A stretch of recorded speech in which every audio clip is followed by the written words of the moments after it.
वासुदेव। ओम नमो भगवते वासुदेवाय। श्रीमद्भागवतम तीसरा स्कंद सातवां अध्याय। इस अध्याय में जो वेदांत के ब्रह्म जिज्ञासा के जो मूल क्वेश्चन होते हैं, प्राथमिक क्वेश्चन, उन प्रश्नों का हम लोग ने प्रश्न उत्तर सुना। विदुर जी ने प्रश्न किए और मैत्री जी ने उत्तर दिए। और ये प्रश्न ऐसे प्रश्न है कि हर जीवात्मा के मन में ये प्रश्न होगा, क्योंकि ये वेदांतिक क्वेश्चन है। और उसका उत्तर भी बहुत अच्छे से दिया गया, दो चार श्लोकों में। वैसे छह छह श्लोक दोनों के हैं। छह श्लोक विदुर जी ने बताया है, छह श्लोक मैत्रेय मुनि ने। हम सेम चीज वहां पर भी देखा, जब ब्रह्मा और चतुश्लोकी भागवत जब हमने सुनी थी, अगर आप लोग याद होगा, वहां पर भी ब्रह्मा जी ने छह श्लोक बोले थे प्रश्न में, और भगवान ने छह श्लोक में उत्तर दिया, जो चतुश्लोकी भागवत कहलाती है। अभी विदुर जी के प्रश्न, पहले विदुर जी ने जो अभी मैत्र मुनि से जो उत्तर सुना है अभी अभी, तो पहले उस उत्तर को वो क्या करेंगे, रिपीट करेंगे। क्यों रिपीट करेंगे? ताकि उनका अंडरस्टैंडिंग ठीक है कि नहीं, वो कंफर्म होता है। जैसे हम लोग कभी कभी बीच में पूछते हैं कि आपको क्या समझ में आया, दो पॉइंट बताइए। तो पूछने से क्या होगा, पता चलेगा कि कितना समझ में आया है। नहीं तो श्रवण तो कर लिया और हाँ बोल के आगे चले गए, बाद में देखा गया समझ में कुछ नहीं आया। तो यहाँ पर हम देख रहे हैं ये परंपरा, ये सिस्टम भागवतम में है जगह जगह। हमेशा स्पीकर जो है, वक्ता है, वो पूछता है ऑडियंस को क्या समझ में आया, और ऑडियंस में से वो लोग कंफर्म करते हैं क्या समझ में आया है।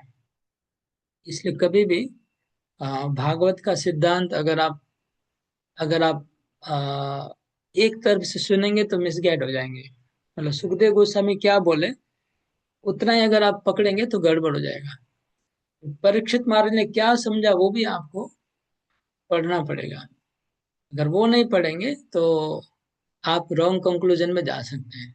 ये भागवत का बहुत सीक्रेट है। ये जीव गोस्वामी ने इसको बताया है कि कई जगह ऐसा होता है कि जो स्पीकर है वो जानबूझ के आधा बात बोलता है, वह जानबूझ के इनडायरेक्टली बोलता है, वो स्पष्ट नहीं बोलता है। तब जो सुनने वाला है वो जब बोलता है कि हाँ मैं ये समझाऊं, तब वो कंफर्म हो जाता है कि एक्चुअली उसका मीनिंग क्या है। तो ये बात हम स्पेशली 11वें स्कंद में और 12वें स्कंद में ये बात आएगी। 12वें स्कंद में ऐसा देखा गया है कि परीक्षित महाराज का बात पकड़ने से आप सिद्धांत को पकड़ पाएंगे, नहीं तो गड़बड़ हो जाएगा। नहीं नहीं, यहाँ पर अभी विदुर जी पहले मैत्रेय को, मुनि को धन्यवाद देंगे, और फिर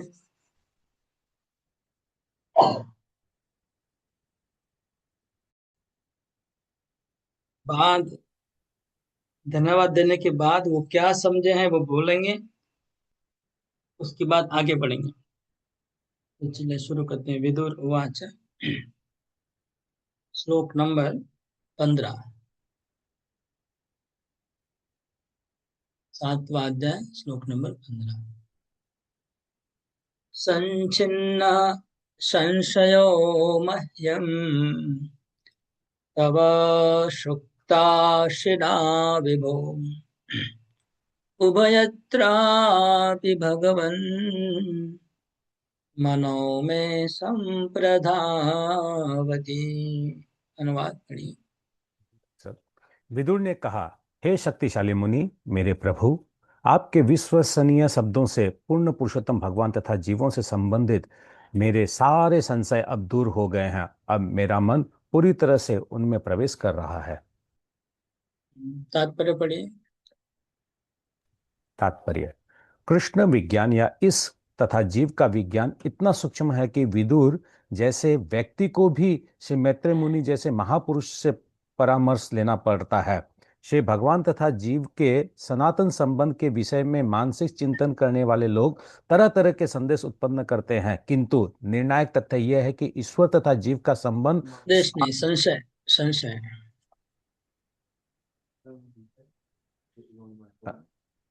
हाँ, ठीक है, किंतु निर्णायक तथ्य यह है कि ईश्वर तथा जीव का संबंध ठीक स्वामी नहीं, आप रिपीट करें, आप गलत पढ़ा ना, दोबारा पढ़िए उस लाइन को। श्री भगवान तथा जीव के सनातन संबंध के विषय में मानसिक चिंतन करने वाले लोग तरह तरह के संदेह संदेह। उत्पन्न ठीक है, संदेह संदेह। उत्पन्न करते हैं, किंतु निर्णायक तथ्य यह है कि ईश्वर तथा जीव का संबंध स्वामी अर्थात सेव्य तथा सेवक का संबंध है। श्री भगवान नित्य स्वामी है और जीव नित्य दास है।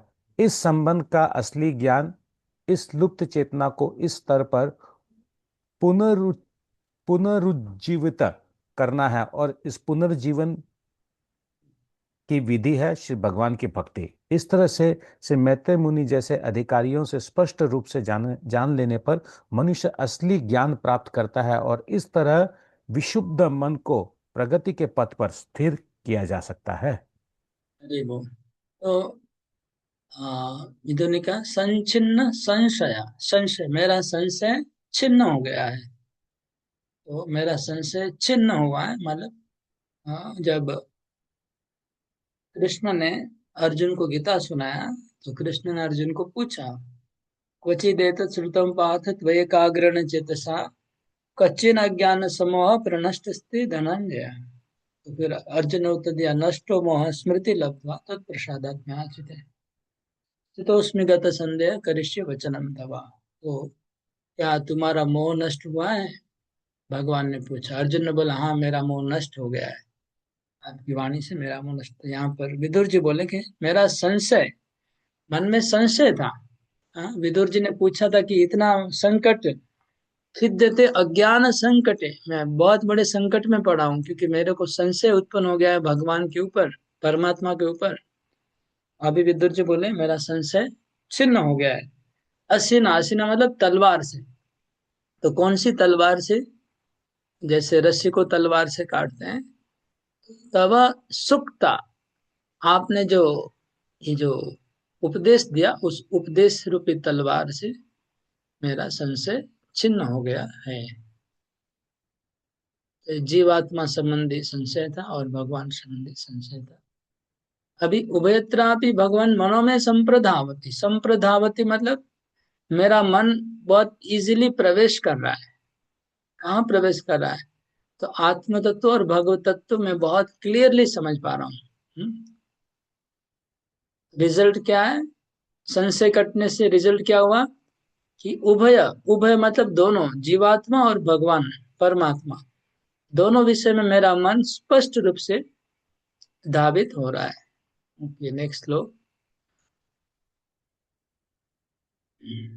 साध्वेतत् व्याहृतं विद्वन् आत्ममायायनं हरे आभात्य पार्थं निर्मूलं विश्वमूलं न यत् बहिः। हे विद्वान महर्षि, आपकी व्याख्या अति उत्तम है, जैसा कि उन्हें होना चाहिए। बद्ध जीव के विक्षोभों का आधार श्री भगवान की बहिरंगा शक्ति की गतिविधि के अलग कुछ भी नहीं है। तात्पर्य, तात्पर्य तात्पर्य। पढ़िए। तात्पर्य।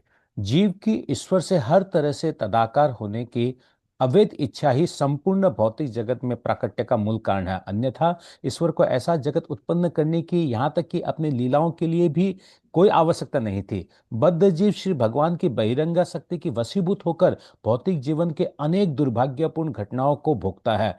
श्री भगवान बहिरंगा शक्ति अर्थात माया के स्वामी है, और जीव भौतिक दशा के अंतर्गत उसी माया के अधीन रहता है। जीव द्वारा श्री भगवान के स्वामी पद को प्राप्त करने का मिथ्या प्रयास ही उसके भौतिक बंधन का कारण है, और बद्ध जीव का श्री भगवान के साथ तदाकार होने का प्रयास माया का अंतिम पास है। देखिए प्रभुपाद कितना स्पष्ट बोल रहे हैं पहली लाइन में। हाँ, अवैध इच्छा, जीवात्मा की भगवान से एक बन जाने की अवैध इच्छा ही भौतिक जगत की सृष्टि का मूल कारण है। यहाँ तक कि भगवान का लीला करना भी इस जगत का कारण नहीं है। क्योंकि कुछ लोग ये भी बोलते हैं, वेदांत में ये भी आता है, लीला कैवल्यम, भगवान आनंद लेने के लिए जगत को सृष्टि करते हैं। ऐसा भी कई बार कहा जाता है कि भगवान आनंद लेने के लिए, जैसे बच्चा खेलता है ऐसे खेलने के लिए जगत को बनाया। तो फिर यहाँ तो भगवान के ऊपर बड़ा आरोप लग जाएगा। भगवान को अगर आनंद के लिए जगत सृष्टि किया ऐसा बोलने से आरोप, कौन सा आरोप लगेगा भगवान के ऊपर, क्या आरोप लग जाएगा? नहीं, ये आरोप लगेगा कि आपके आनंद के लिए आप जीवों को कष्ट दे रहे हैं इस भौतिक संसार में। ये तो वो श्री का शिकारी जैसा हो गया।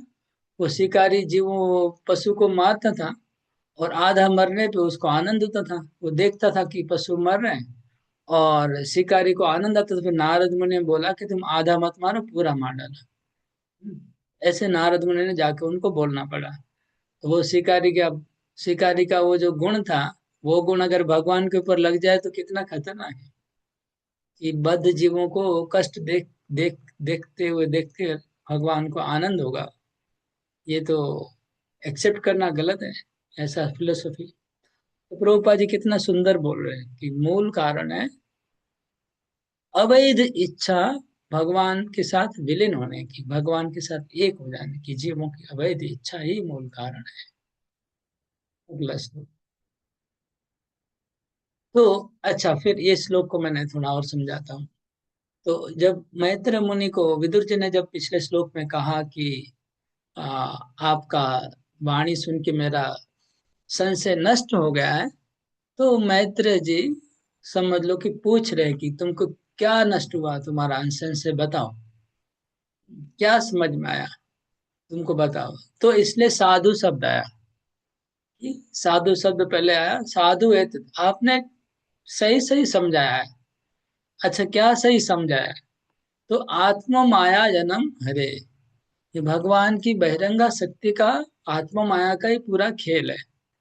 वास्तव में बद्ध जीव नहीं तो बद्ध जीव संसार में बंधन में है, नहीं तो शरीर प्राप्त हुआ है, और नहीं तो भगवान जड़ गुण को स्वीकार करते। दोनों धारणाएं अपार्थ में, अपार्थ मतलब गलत है, और निर्मूलम, बिना कारण है, कोई कारण नहीं है।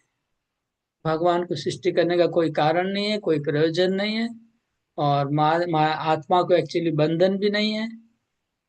और ये सब निर्मूल है। ये तो भगवान की आत्म माया, भगवान की जो लीला है बहिरंगा शक्ति, उसकी ऐश्वर्यमय चमत्कारिक एक अचिंत प्रभाव है उस माया देवी का। भगवान ऐसे इस श्लोक का अर्थ होता है।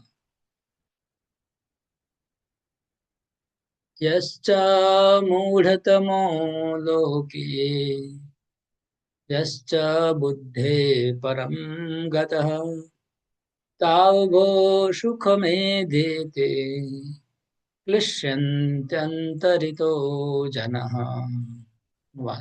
निकृष्टतम मूर्ख तथा समस्त बुद्धि के परे रहने वाले दोनों ही सुख भोगते हैं, जबकि उनके बीच के व्यक्ति भौतिक क्लेश पाते हैं। ये बात फेमस है, ये बात जो लिखी है कि सबसे मूर्ख व्यक्ति और सबसे ज्ञानी व्यक्ति दोनों आनंद में रहते हैं, बीच वाले लोग क्लेश प्राप्त होते हैं। ये जो बात है, ये बात इवन मॉडर्न मॉडर्न फिलोसोफर जो है बाहर, वेस्टर्न फिलोसोफर भी ये बात बोलते हैं। और सब लोग ये बात बोलते हैं, ये बात बहुत कॉमन है इस जगत में, सब लोग जानते हैं कि ये भी मतलब सबसे बुद्धिमान व्यक्ति खुशी रहेगा या सबसे मूर्ख खुशी रहेगा? जिसको थोड़ा बुद्धि है वो कष्ट पाएगा। या बोलते सबसे ज्यादा वेल्दी है वो लोग सुखी है, या सबसे गरीब है वो सुखी है? बीच वाले मध्यम वर्ग वाले प्रॉब्लम में फंसेंगे। ये भी अलग अलग कॉन्सेप्ट है। तो सब इसी इसी के ऊपर आधारित है, और ये बात शास्त्र में भी बताई जा रही है। तात्पर्य। तात्पर्य, निकृष्टतम मूर्ख भौतिक क्लेशों को नहीं समझते। वे हंसी खुशी के साथ अपना जीवन बिताते हैं और जीवन के क्लेशों के विषय में जिज्ञासा नहीं करते। ऐसे लोग लगभग पशुओं के स्तर पर होते हैं जो भौतिक क्लेशों से अवगत नहीं रहते। यद्यपि श्रेष्ठ जनों की नजरों में वो सदैव दुखी रहते हैं। शुक्र का जीवन सुख के मानदंड के अनुसार गिरा हुआ है, क्योंकि इसमें गंदे स्थान में रहना, मौका मिलते ही किसी भी क्षण संभोग में रत होना और जीवन संघर्ष के लिए कठिन श्रम करते रहना सुख, किंतु शुक्र को यह ज्ञात नहीं होता। इसी तरह जो मनुष्य भौतिक जगत के कष्ट से अवगत नहीं होता और यौन जीवन और कठिन श्रम में सुख ही रहता है, वे निकृष्ट मूर्ख है। फिर भी क्योंकि उन्हें कष्टों का कोई ज्ञान नहीं होता, वे तथाकथित सुख को भोगते प्रतीत होते हैं। अन्य श्रेणी के लोग जो कि मुक्ति जो मुक्त है तथा बुद्धि से ऊपर दिव्य पद पर स्थित है, वास्तव में सुखी हैं और परमहंस कहलाते हैं। किंतु वे लोग जो ना तो कुकुरों सुकुरों की तरह है और ना ही परमहंस के स्तर पर है, वे भौतिक क्लेशों का अनुभव करते हैं और उनके लिए परम सत्य विषयक जिज्ञासा आवश्यक है। वेदांत सूत्र का कथन है, अथा तो ब्रह्म जिज्ञासा। जब मनुष्य को ब्रह्म के विषय में जिज्ञासा करनी चाहिए। ये जिज्ञासा उन लोगों के लिए आवश्यक है जो परमहंसों तथा उन मूर्खों के बीच के हैं जिन्होंने इंद्र तृप्ति वाले जीवन के बीच में आत्म साक्षात्कार के प्रश्नों को भुला दिया है। हरे कृष्ण। ओके, तो जो लोग साधक हैं, जो लोग मुक्ति की कोशिश कर रहे हैं, उनको कष्ट भोगना पड़ेगा। भौतिक सुख को छोड़ के आध्यात्मिक सुख की तरफ अगर जाना है तो बीच में थोड़ा कष्ट पाना पड़ेगा। भौतिक सुख तो छोड़ रहे हैं, तो एक सुख तो छोड़ दिया, और आध्यात्मिक सुख मिलने में टाइम लगेगा, तुरंत तो मिलने वाला नहीं है। तो बीच का पीरियड में कष्ट भोगना पड़ रहा है। अर्थाभावं विनिश्चित्य प्रतितस्यापि नात्मनः तां चापि युष्मच्चरण सेवयाहं परानदे। किंतु हे महोदय, मैं आपका कृतज्ञ हूं, क्योंकि अब मैं समझ सकता हूं कि यह भौतिक जगत सार रहित है, यद्यपि यह वास्तविक प्रतीत होता है। मुझे पूर्ण विश्वास है कि आपके चरणों की सेवा करने से मेरे लिए इस मिथ्या विचार को त्याग सकना संभव हो सकेगा। अर्थाभावं विनिश्चित्य प्रतितस्यापि नात्मनः। यद्यपि दिख रहा है, इस जगत को सत्य दिख रहा है, और बद्ध जीव को बंधा हुआ दिख रहा है, और माया को सच्चा दिख रहा है, लेकिन अर्थाभाव वास्तव नहीं है। वो बात, वो रियल बात नहीं है। और ये बात समझने के लिए एकमात्र उपाय क्या बोल रहे हैं? आपका चरण सेवा। मतलब फिलोसॉफी और थ्योरी से पूरा काम नहीं बनता है। शुद्ध भक्त की कृपा से, शुद्ध भक्त की चरण सेवा, युष्मत चरण सेवा। हाँ, यहाँ आपके मुखारविंद से ज्ञान सुन के मेरे को होगा ऐसा नहीं बोल रहे हैं। तो युष्मत चरण सेवा, आपकी चरण सेवा से मेरे को होगा। विदुर जी बोल रहे हैं कि मेरे को ये ज्ञान होगा। कैसे होगा? चरण सेवा। तो चरण सेवा वर्ड डायरेक्ट आया है इस श्लोक में। मतलब आपकी चरण सेवा से वो भी मेरा, मतलब छोटा सा अभी भी मन में आ, क्या बोलते हैं, एक मिसकॉन्सेप्शन अभी भी पूरा क्लियर नहीं हुआ है। उसके लिए कृपा चाहिए। थ्योरी तो मिल गया, समझ में तो आ गया, लेकिन रियलाइजेशन के लिए कृपा चाहिए।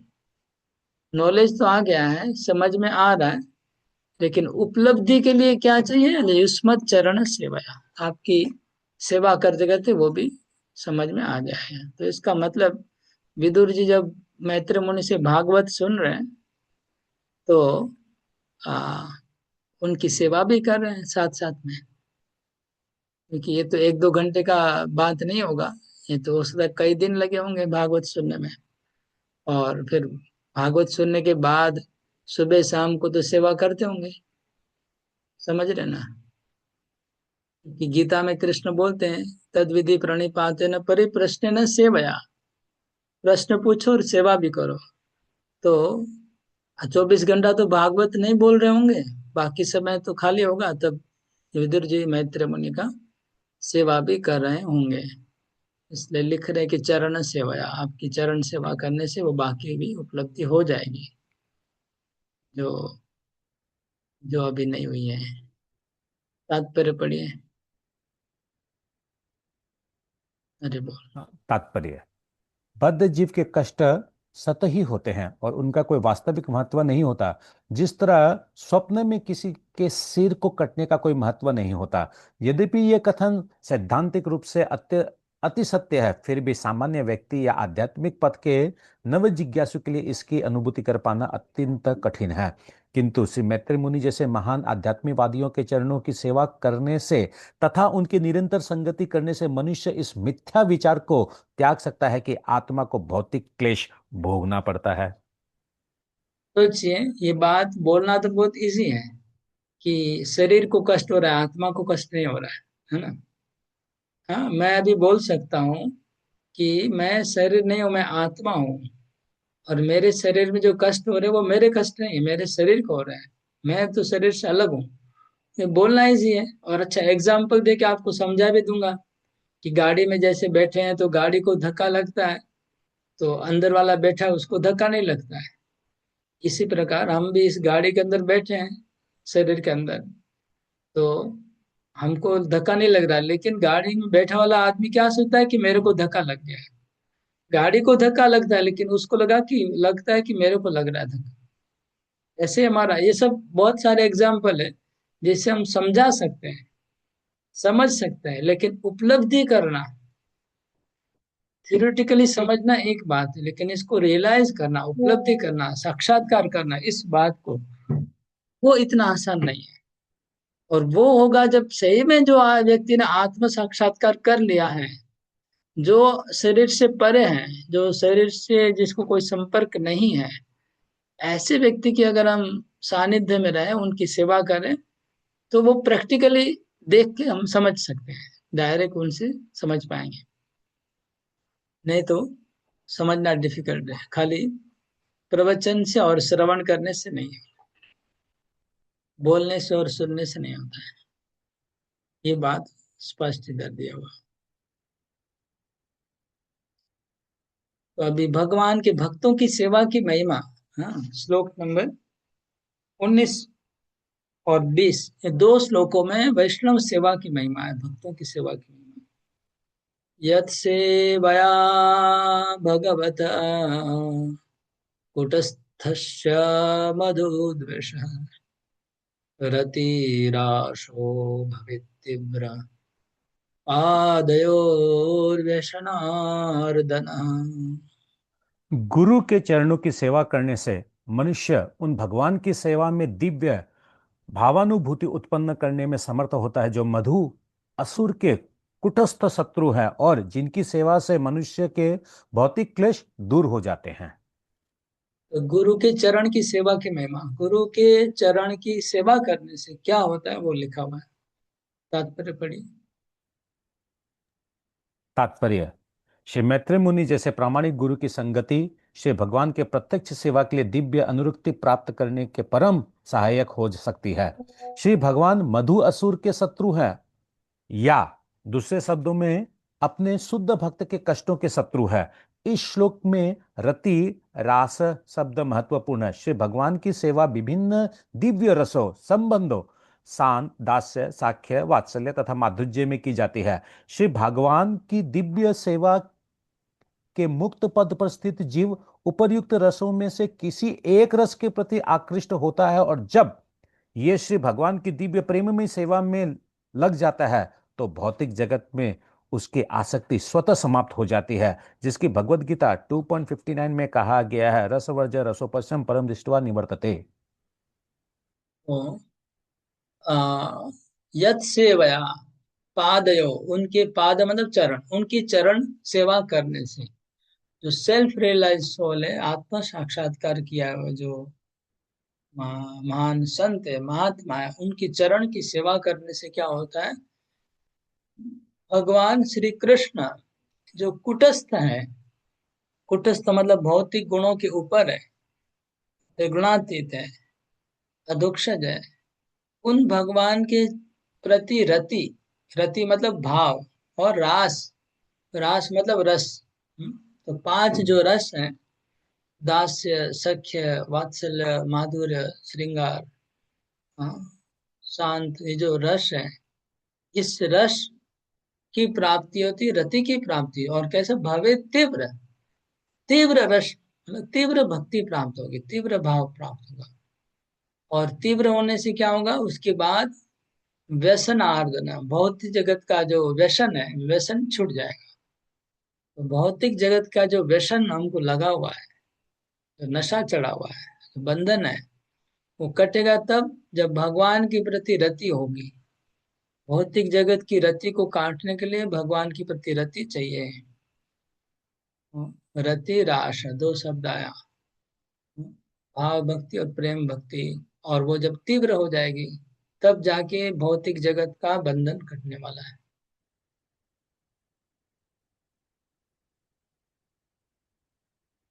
दुरापायल्पतपसा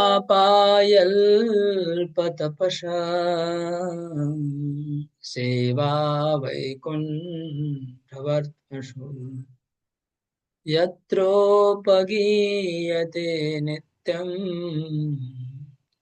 देवदेवो जनार्दनः। जिन दुरापायल्पतपसा सेवा वैकुण्ठवर्त्मषु यत्रोपगीयते नित्यम् देवदेवो जनार्दनः। जिन लोगों की तपस्या अत्यल्प है, वे उन शुद्ध भक्तों की सेवा नहीं कर पाते हैं जो भगवत धाम अर्थात बैकुंठ के मार्ग पर अग्रसर हो रहे होते हैं।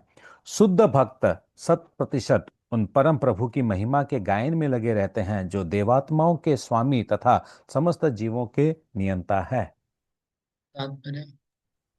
तात्पर्य, जैसा कि समस्त अधिकारियों ने संस्तुति की है, मुक्ति का मार्ग महात्मा आध्यात्मवादियों की सेवा करना है। जहां तक श्रीमद् भगवद गीता का संबंध है, महात्मा जन वे शुद्ध भक्त हैं जो ईश्वर के धाम बैकुंठ के मार्ग के लिए अग्रसर हैं और जो लाभ रहित शुष्क दर्शन की बातें न करके श्री भगवान की महिमा का सदैव कीर्तन तथा श्रवण करते हैं। संगति की यह प्रणाली सनातन काल से संस्तुति होती आई है, किंतु इस कलह तथा दिखावे के वर्तमान युग में भगवान श्री चैतन्य महाप्रभु द्वारा इसकी विशेष रूप से संस्तुति की गई है। अनुकूल तपस्या की निधि न होने पर भी यदि कोई व्यक्ति उन महात्माओं की शरण में जाता है जो भगवान की महिमाओं के श्रवण और कीर्तन में लगे रहते हैं, तो वो भगवत धाम वापस जाने के पथ पर अवश्य प्रगति कर सकता है। तो यहाँ लिखा वैकुंठ मर्त वर्तमसु। हाँ? वैकुंठ वर्तमसु, जो व्यक्ति ऑलरेडी वैकुंठ का ट्रेन पकड़ लिया है, जिसने, हाँ, जो वैकुंठ की ट्रेन में बैठ गया, वैकुंठ के विमान में बैठ गया। हाँ? वैकुंठ के विमान में मतलब जो शुद्ध भक्त हैं, वो ऑलरेडी वैकुंठ के प्लेन में बैठ गया है, मतलब वो जा रहा है वैकुंठ, 100% पक्का है कि वो जा रहा है। जितना दिन इस शरीर में है वो इस जगत में है। जैसे ही शरीर छूटेगा सीधा वैकुंठ में एंट्री होने वाला है। ऐसे जो व्यक्ति हैं, ऐसे जो आत्मा है, उनका सेवा अति दुर्लभ है।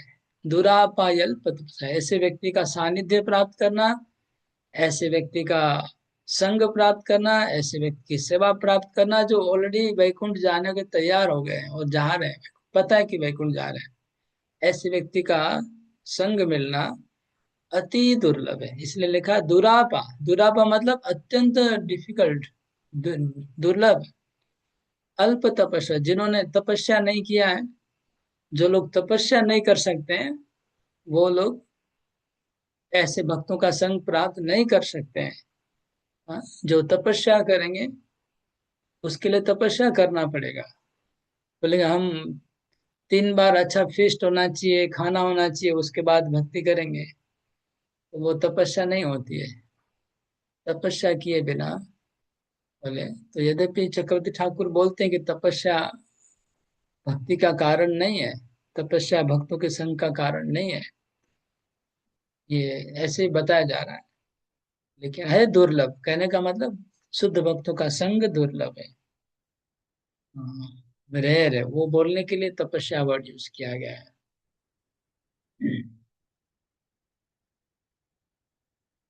तो और ऐसे भक्त के पास जाने से क्या होगा? यत्रोपगीयते नित्यम देव देवो जनार्दन। उस भक्त के संग में जब जाएंगे, वहां पर कंटिन्यूअसली भगवान की कथा चल रही है। वहाँ सब देवताओं के देवता जो जनार्दन है, उनकी कथा नित्य चलती रहती है। वहां दूसरा कुछ कारण नहीं, केवल भगवान की कथा होती है, भगवान की चर्चा होती है। तो ऐसे कई संत हुए भारत में, जिनका जाने के पहले वो बोल दे रहे हैं कि मैं वैकुंठ जा रहा हूँ। हम लोग रिसेंटली साउथ इंडिया गए थे, महाराष्ट्र गए थे, अपना पंढरपुर। वहां पर हमने क्या देखा, तुकाराम जी सबको बोल दिए, इतना तारीख को, इतना समय, इस तिथि को, इस जगह वैकुंठ का विमान आएगा और मैं उसमें चढ़ के भगवत धाम जा रहा हूँ। सोचिए, इतना कंफर्मेशन कभी आप सुने होंगे ऐसा लीला? और अभी भी जाइए, वो जगह है जहां पर विमान आया। सबने अपनी आंखों से विमान को देखा, वैकुंठ का विमान आया और तुकाराम को बिठा के लेके गया वैकुंठ। तो ये बात ऐसे ही नहीं बोल रहे मैत्रेय मुनि। वैकुंठ वर्तमसु, जिनका वैकुंठ के विमान का टिकट कट गया है, जा रहे वैकुंठ में 100%। ऐसे भक्तों का तो, वो तुकाराम जी का जिन्होंने दर्शन किया, जिन्होंने संग पाया, जिन्होंने सेवा किया, कितने भाग्यवान होंगे, जो भगवान के प्रिय पार्षद बन चुके हैं।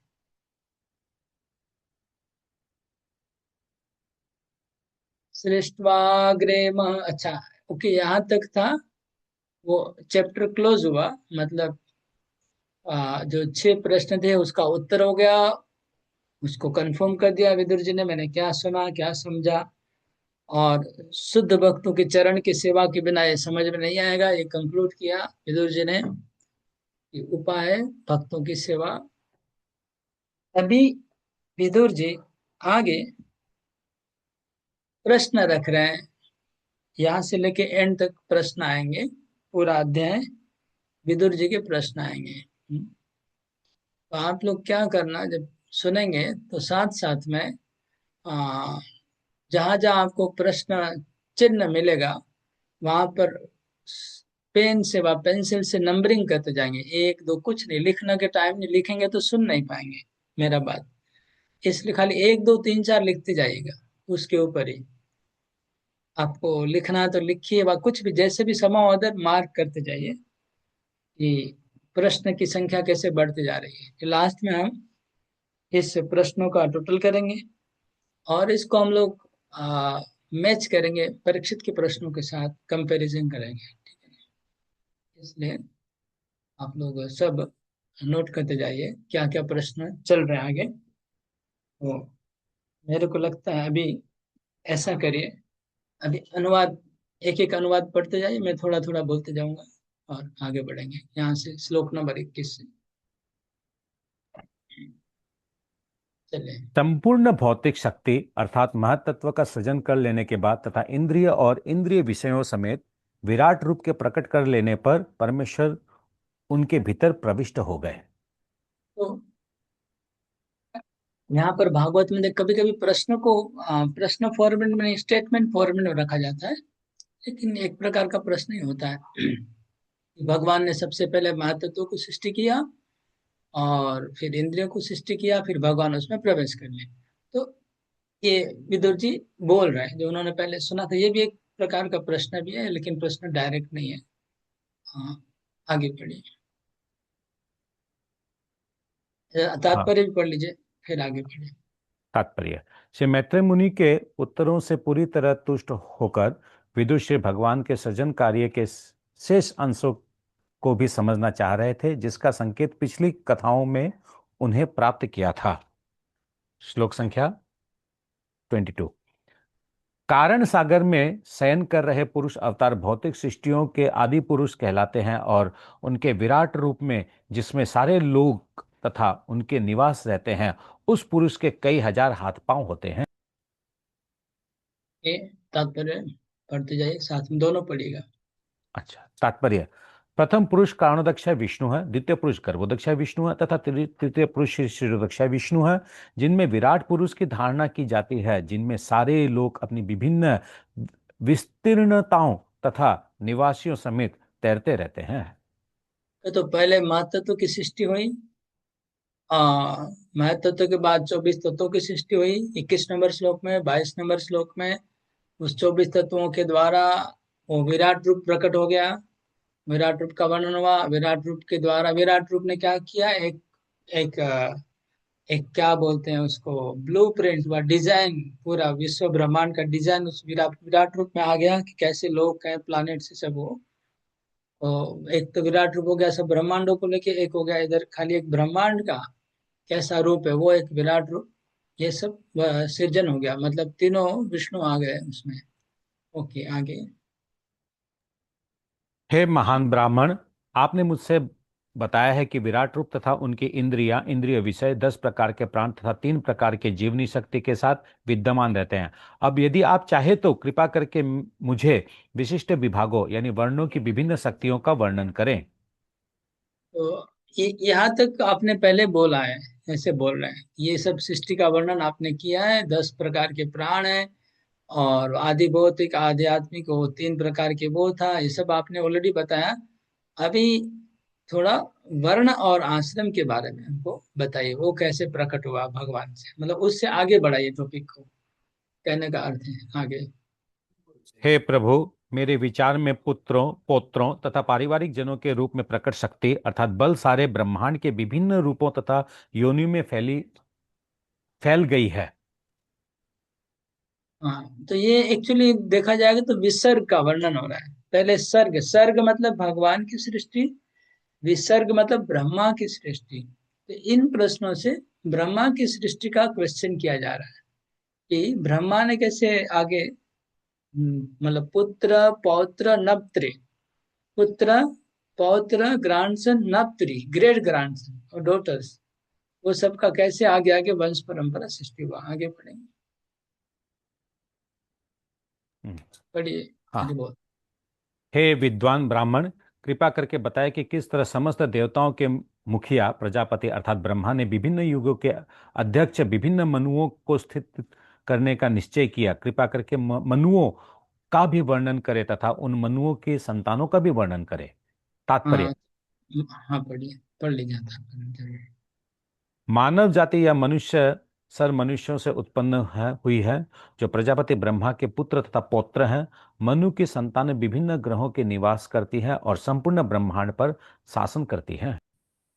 ओके, मनुष्य मतलब मनुष्य जिसका जन्म हुआ है, मानव जाति, मानव जैसे पांडु के पुत्र पांडव है, पांडु पांडव, मनु मानव, समझ गए। इसलिए मनुष्य और मानव क्यों कहते हैं, क्योंकि हम लोग आ, मनु के पुत्र हैं, जैसे इंग्लिश में ह्यूमन कहते हैं। और वो लोग भी आदि पुरुष को ऐसा ही कुछ नाम है उनका, है ना। ओके, आगे पढ़िए। हे मित्रा के पुत्र, कृपा करके इस बात का वर्णन करें कि किस तरह पृथ्वी के ऊपर के तथा उसके नीचे के लोग स्थित है और उनकी तथा पृथ्वी लोक की प्रमाप का भी उल्लेख करें। हाँ, ऊपर और नीचे सब लोग कैसे हैं और उनका प्रमाण मतलब साइज क्या है, साइज वाइज का भी वर्णन करिए। तो पूरा आगे का जो आने वाला है, third canto fourth fifth canto, उसका मतलब एक क्या बताओ, उसका व्यू, ओवरव्यू है। वो वही प्रश्न है जो आगे चलेगा चलेगा। मैं बोला मनुष्य जैसे मानव हुआ, ऐसे ही वो लोग इंग्लिश में और क्रिश्चियनिटी और बाइबल में क्या है, एडम। तो एडम से आदमी, जो उर्दू में मुसलमान आदमी बोलते हैं, तो आदमी, आदम से आदमी हुआ है और मनुष्य से मानव, सिमिलर कॉन्सेप्ट है। आगे पढ़िए। कृपया जीव का विभिन्न विभागों के अंतर्गत तथा म- मानवेतर, मानव, भ्रूण से उत्पन्न, पसीने से उत्पन्न, द्विजन्मा पक्षी तथा पौधे एवं शाकों का भी वर्णन करें। कृपया उसकी पीढ़ियों तथा उन पर विभाजनों का भी वर्णन करें। साथ साथ में तात्पर्य भी पढ़ते जाएगा जहां पर भी होगा। तो ये होगा, अच्छा 13 अंक, पशु जाति, मनुष्य जाति, सर्प जाति, हाँ देव जाति, जितने प्रकार की जातियां, सब 84 लाख योनियों का वर्णन करिए। ओके। कृपया प्रकृति के गुण अवतार ब्रह्मा विष्णु तथा महेश्वर का भी वर्णन करें। कृपया पूर्ण पुरुषोत्तम श्री भगवान के अवतार तथा उनके उदार कार्यकलापों का भी वर्णन करें। तात्पर्य, यद्यपि ब्रह्मा विष्णु तथा महेश्वर जो भी भौतिक प्रकृति के तीन गुणों के अवतार हैं, इस दृश्य जगत के सृजन पालन तथा संहार के प्रमुख देव हैं, किंतु वे अंतिम अधिकारी नहीं है। पूर्ण पुरुषोत्तम भगवान श्री कृष्ण चरम लक्ष्य या समस्त कारणों के कारण हैं। वे आश्रय हैं, अर्थात समस्त वस्तुओं के अंतिम विश्राम है। तो तीन विष्णु के तीन अवतार ब्रह्मा विष्णु महेश का वर्णन करें, और भगवान ने जो अलग अलग अवतार लिए उसका भी वर्णन करिए। आगे। हे महर्षि, कृपया मानव समाज के वर्णों तथा आश्रमों के विभाजनों का वर्णन करें। लक्षणों, स्वभाव तथा मानसिक संतुलन एवं इंद्रिय नियंत्रण के लक्षणों के अनुसार करें। कृपया महर्षियों के जन्म तथा वेदों के कोटि विभाजनों का भी वर्णन करें। तात्पर्य, वर्ण एक, हाँ, तात्पर्य पढ़ लीजिए सर। तात्पर्य, मानव समाज के चार वर्ण ब्राह्मण, क्षत्रिय, वैश्य तथा शूद्र एवं चार आश्रम ब्रह्मचारी, गृहस्थ, वानप्रस्थ तथा सन्यासी, ये सभी विभाजन गुण, शिक्षा, संस्कृति तथा मन एवं इंद्रियों के व्यवहारिक संयम बरतने से उपलब्ध आध्यात्मिक प्रगति है। ये समस्त विभाग प्रत्येक व्यक्ति के विशिष्ट स्वभाव पर आधारित है, जन्म के सिद्धांत पर नहीं। इस श्लोक में जन्म का उल्लेख नहीं हुआ है क्योंकि जन्म का कुछ मतलब नहीं है। इतिहास में विदुर शूद्राणी माता से उत्पन्न होते हैं प्रसिद्ध है, फिर भी योग्यता के अनुसार वे ब्राह्मण से भी बढ़कर है, क्योंकि वे यहां पर महान ऋषि श्री मैत्रेय मुनि के शिष्य रूप में दिखते हैं। जब तक मनुष्य कम से कम ब्राह्मण की योग्यता प्राप्त न कर ले, तब तक वो वैदिक शास्त्रों को नहीं समझ सकता। महाभारत भी वेदों का एक विभाग है, किंतु ये स्त्रियां, शूद्र तथा द्विज अर्थात उच्च वर्ग की अयोग्य संतानों के लिए है। समाज का अल्पज्ञ वर्ण केवल महाभारत या अध्ययन करके वैदिक उपदेश का लाभ उठा सकता है। अरे वाह। तो वर्णाश्रम के बारे में पूछा, और रूपशील स्वभाव था। अच्छा, वर्णाश्रम का विभाग कैसे होना चाहिए? या रूप, शील और स्वभाव। ये देखिए यहाँ पर अ, वर्णाश्रम को कैसे होना चाहिए, उसका रूप आया पहले। हाँ, फिजिकल, उनका फिजिकल फीचर भी पता चलता है कि वो शूद्र है कि ब्राह्मण है। ठीक है ना? रूप मतलब उनका अपीयरेंस, उसका लुक से भी आदमी को पता चल जाता है वो कौन सी जाति का है। शील उसका चरित्र से, उनका व्यवहार से। और शील और स्वभाव, स्वभाव से पता चलेगा। तो खाली जन्म इज 100% नहीं है। ये बाकी तीन चीजें जो यहाँ बताई गई, यहाँ तो जन्म का उल्लेख ही नहीं है। तीन चीजों की, रूप, शील और स्वभाव, इससे पता चलेगा कि आदमी कैसा है, कौन सी जाति का है, उच्च वर्ण है कि नीच वर्ण है। तो प्रभुपाद जी बोले विदुर जी अपेरेंटली तो शूद्राणी गर्भ से जन्म लिया, लेकिन उच्च कोटि के ब्राह्मण नहीं होने से भागवत के इतने सूक्ष्म सिद्धांतों को कैसे समझ पाते हैं। इसलिए जन्म, birth factor is not important. कुछ उनका महत्व है, एकदम जीरो नहीं है, लेकिन it is not all in all. सब कुछ जन्म ही सब कुछ नहीं है। आगे पढ़िए। श्लोक संख्या 30। कृपया विभिन्न यज्ञों के विस्तारों तथा योग शक्तियों के भागों, मार्गों, ज्ञान के विश्लेषणात्मक अध्ययन, सांख्य तथा भक्तिमय सेवा का उनके विधि विधानों सहित वर्णन करें। हम्म, यज्ञ के बारे में, योग के बारे में, निष्काम कर्म के बारे में, सांख्य के बारे में और भक्ति के बारे में एक श्लोक में सारा बता दिया। यज्ञ, योग। मोबाइल किसका? कौन अचानक नया एंट्री किया डिस्टर्ब करने वाला? यज्ञ, योग, उसके बाद निष्कर्म, निष्काम कर्म योग, उसके बाद सांख्य मतलब शुद्ध ज्ञान निष्काम कर्म के ऊपर, और उसके बाद तंत्र मतलब भक्ति। ये सब हमको बताइए, भक्ति के बारे में, ज्ञान के बारे में, सकाम कर्म। वो यज्ञ था मतलब सकाम कर्म। तो पहले सकाम कर्म, फिर योग, योग मतलब वो योग साधना, उसके बाद आया निष्काम कर्म, उसके बाद ज्ञान, उसके बाद भक्ति। ये सारा वर्णन करिए।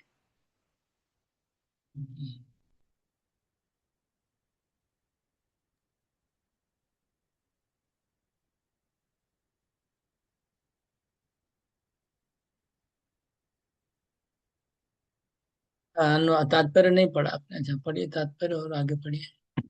तात्पर्य, यहाँ पर तंत्रम शब्द महत्वपूर्ण है। कभी कभी तंत्रम को गलती से इंद्र तृप्ति में लगे भौतिकतावादी व्यक्तियों का काला जादू समझा लिया जाता है, किंतु यहाँ पर तंत्रम का अर्थ भक्ति का विज्ञान है, जिसका संग्रह श्री नारद मुनि ने किया है। मनुष्य भक्ति मार्ग की ऐसी विधिमयी व्याख्याओं का लाभ उठाकर भगवत भक्ति में प्रगति कर सकता है। सांख्य दर्शन ज्ञान की प्राप्ति का मूल सिद्धांत है, जैसा कि श्री मैत्रेय मुनि द्वारा बतलाया जाएगा। देवहूति के पुत्र भगवान श्री कपिल द्वारा प्रवृत्ति सांख्य दर्शन परम सत्य के विषय में ज्ञान का मौलिक स्रोत है। जो ज्ञान सांख्य दर्शन पर आधारित नहीं है वो मानसिक तर्क है और उनसे कोई वास्तविक लाभ प्राप्त नहीं हो सकता। ओके, तो तंत्र शब्द हम लोग जनरली नेगेटिव में ही जानते हैं, लेकिन यहाँ तंत्र शब्द भागवतम में जब आ रहा है तो नारद पंचरात्र को तंत्र कहा जाता है। जो नारद मुनि ने भक्ति का विज्ञान दिया है वही तंत्र है। आगे। कृपया श्रद्धा विहीन नास्तिकों की अपूर्णताओं तथा विरोधों का, वर्ण संकरों की स्थिति तथा विभिन्न जीवों के प्राकृतिक गुणों तथा कर्म के अनुसार विभिन्न योनियों की गतिविधियों का भी वर्णन करें। तात्पर्य, प्रकृति के विभिन्न गुणों वाले जीवों के संयोग को वर्ण संकर या प्रतिलोम कहा जाता है। श्रद्धा विहीन नास्तिक लोग ईश्वर के अस्तित्व के विश्वास नहीं करते अथवा उनके दर्शन के मार्ग परस्पर विरोधी होते हैं। नास्तिकतावादी दर्शन कभी भी एक दूसरे से मेल नहीं खाते। जीव की विभिन्न योनियां प्रकृति के गुणों के मिश्रण की विविधता के प्रमाण हैं।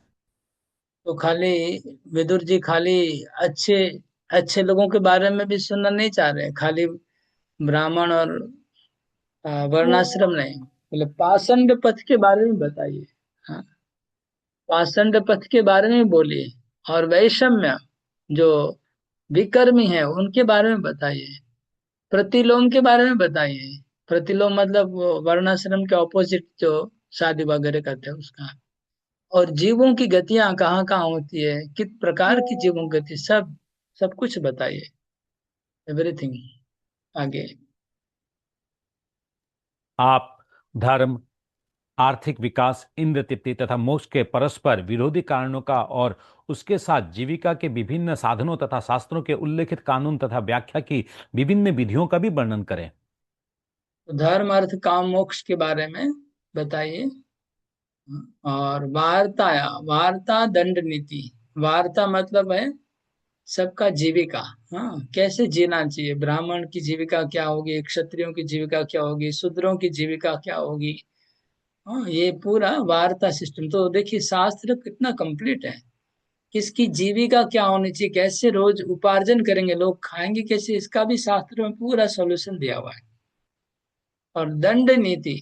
हाँ, कोई अगर अपने अपने धर्म को पालन नहीं करेगा तो उसको क्या दंड देना चाहिए क्षत्रिय को, वह क्षत्रियों का कर्तव्य क्या, ये भी बता लीजिए। आगे।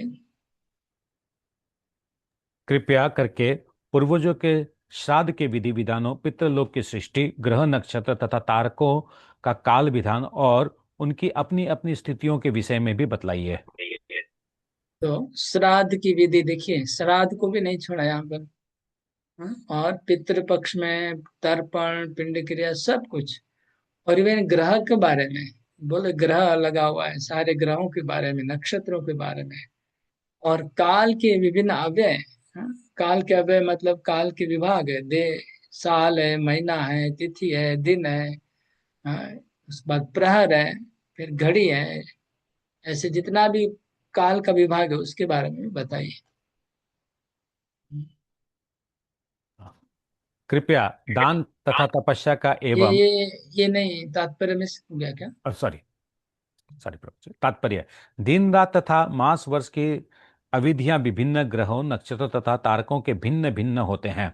चंद्रमा तथा शुक्र जैसे उच्चतर ग्रहों के काल की प्रमाप पृथ्वी की अपेक्षा भिन्न होती है। कहा जाता है कि इस पृथ्वी ग्रह के 6 मास उच्चतर ग्रहों के एक दिन के तुल्य है।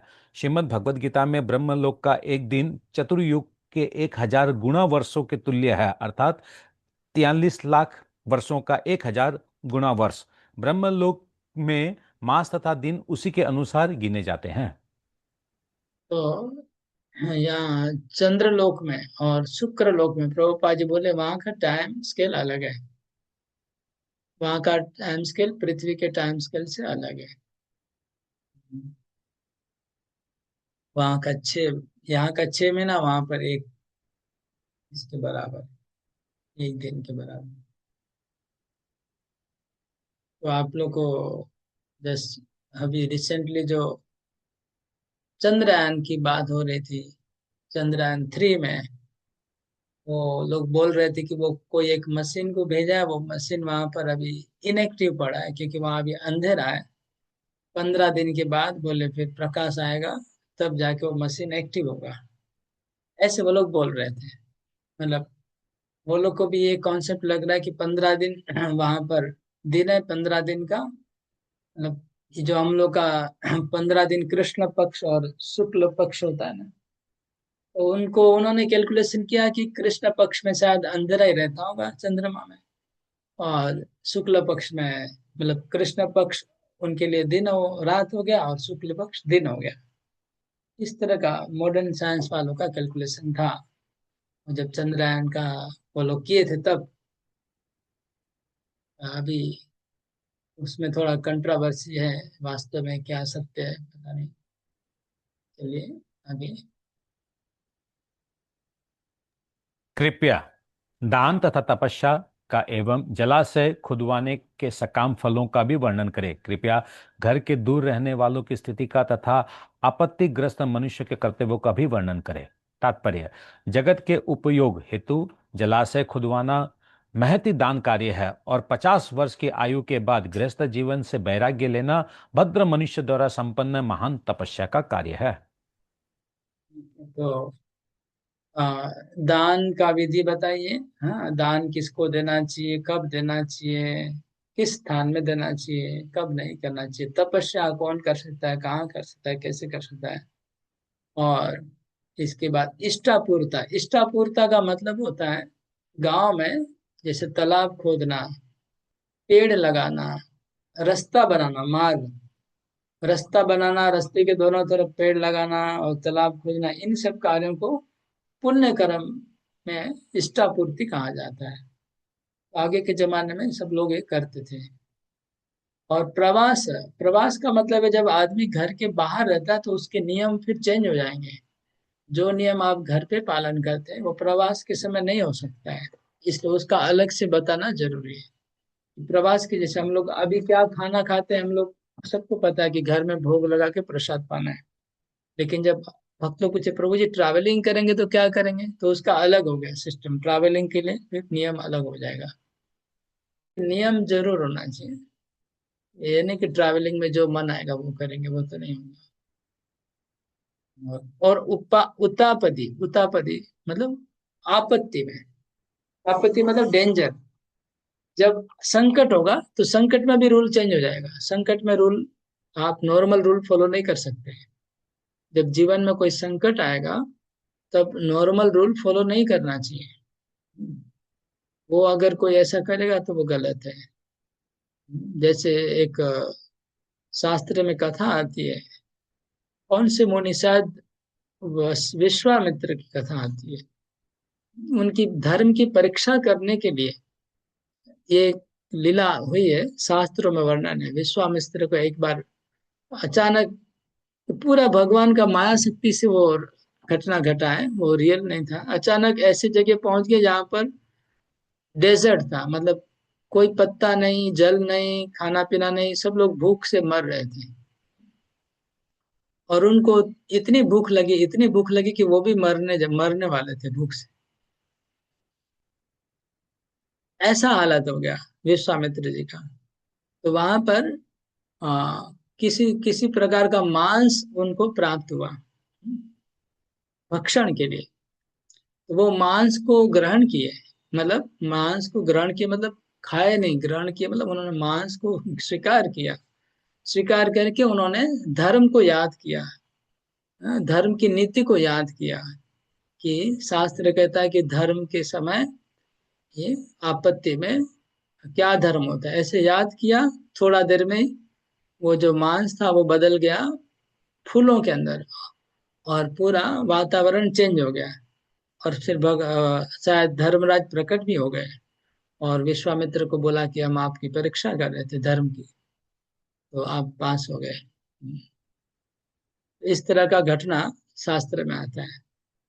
ये विश्वामित्र को पशु मांस खाने को तैयार थे वो, और वही वो पास, उसमें पास हुए। नहीं खाते तो फेल हो जाते, ऐसा मतलब लग रहा है शास्त्रों से। और कुछ लोग कहते हैं खाया था मांस, और अलग अलग पुराणों में अलग अलग वर्णन आता है कि उन्होंने मांस खाया था उस समय, उस अवस्था में। कुछ लोग का कहना है कि वो परीक्षा वहां पर खत्म हो गया, आगे परीक्षा नहीं हुआ, खाने का परीक्षा नहीं हुआ। सत्यनारायण माता जी बोले, अनम्यूट करिए, बोले। हरे कृष्ण प्रभु जी, दंडवत प्रणाम। प्रभु जी, ये जो अभी आप कथा बता रहे हैं ना, ये हमने भी सुना है। तो इसमें ना उन्होंने वो पता नहीं मांस खाया था कि उड़द की दाल चंडाल के घर से खाई थी, लेकिन जब पानी दे रहा था तो उन्होंने पानी नहीं पिया था। तो उसने बोला कि पानी क्यों नहीं, बोला बोला तुम चंडाल हो, तुम्हारे घर से हम पानी नहीं पी सकते हैं। तो बोला कि अरे आप तो अपने प्राण रक्षा के लिए अभी हमारे घर का अन्न खाया, तो पानी क्यों नहीं पियेंगे। बोले मेरे को प्राण रक्षा करनी थी इसलिए मैंने ले लिया, लेकिन अब मैं अपने नियम को पालन करूंगा क्योंकि अभी मेरे पास शक्ति आ गई है नियम पालन करने का। ये हुआ था। तो देखिए, मतलब अलग अलग कथाएं हैं, लेकिन सब कथाओं का पर्पस एक ही है। मतलब दोनों कथा, कहीं उड़द दाल की बात बोल रहे हैं तो कभी मसूर दाल की बात होगी, तो कहीं मांस की बात होगी। कहने का अर्थ है कि आपात धर्म में क्या करना चाहिए, ये शिक्षा विश्वामित्र के थ्रू भगवान ने जगत को दिया है। मतलब भगवान कृष्ण भी विश्वामित्र को वहां पर आइडियल के हिसाब से सेट कर दिए विश्वामित्र को। आपात धर्म में क्या करना चाहिए, उनको विश्वामित्र को यूज किया भगवान ने, कृष्ण ने, उस आपात धर्म की स्थापना करने के लिए। और विश्वामित्र ग्रेट महान ऋषि है, सप्त ऋषि में। तो वो तो भगवान की इच्छा से कुछ भी करने को तैयार है। प्रभु जी, दुर्वासा मुनि के लिए भी आता है ना, जो गोपियां बोलती है कि अभी तो पेट भर के खाया, तो 56 भोग बोल रहे कि जमुना जी रास्ता दे देंगे। ऐसा भी होता है। ऐसी तो हम बहुत सारी लीला बोल सकते हैं माता जी, जैसे लेकिन कोई रिलेवेंस ऐसे नहीं है। इसको कैसे समझे? उस लीला का इस लीला से कोई रिलेवेंस नहीं है, तो बिना रिलेवेंस का लीलाओं को बोल के क्या फायदा है। ओके।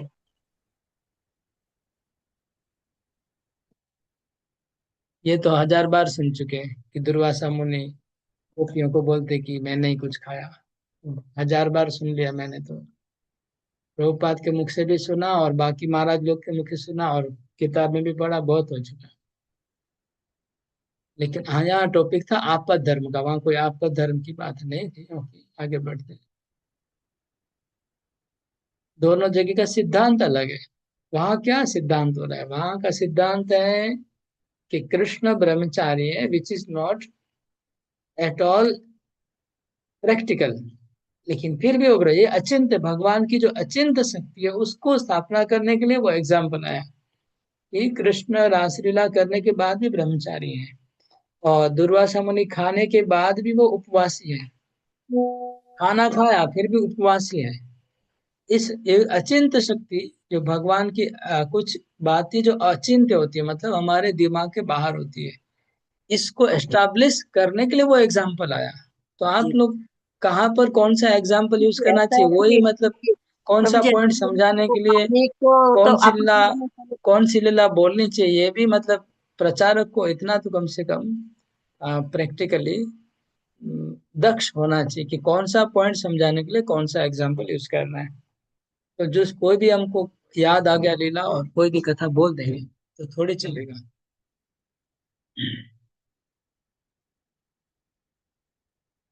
ओके,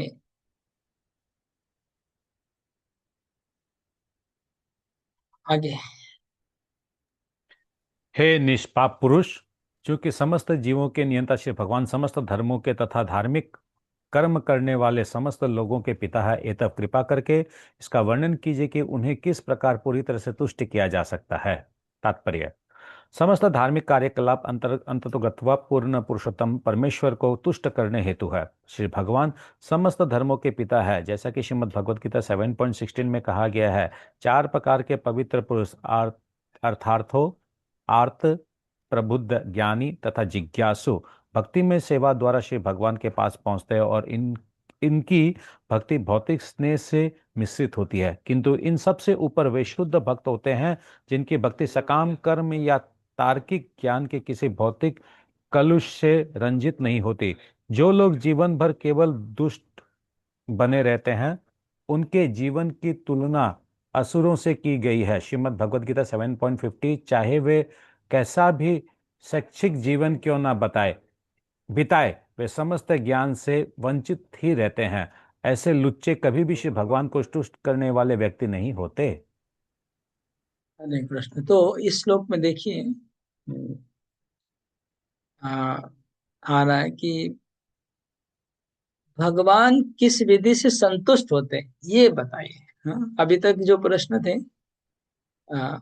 वो तो सृष्टि के बारे में थे, संसार समाज कैसे चलेगा, सृष्टि कैसे, भक्ति के आध्यात्मिक मार्ग कितने कितने हैं, योग है, सांख्य है, कर्म है, बहुत कुछ है, वर्णन। अभी बोल रहे कि नहीं, भगवान किससे संतुष्ट होते ये बताइए। हाँ, तो निष्काम कर्म करके कैसे भगवान संतुष्ट हो सकते हैं, ज्ञान से कैसे संतुष्ट हो सकते हैं, योग से कैसे संतुष्ट हो सकते, और भक्ति से कैसे भगवान संतुष्ट हो सकते, सारी बात बताइए। और उसमें से भक्ति कैसे श्रेष्ठ है ये भी आप बताइए। तो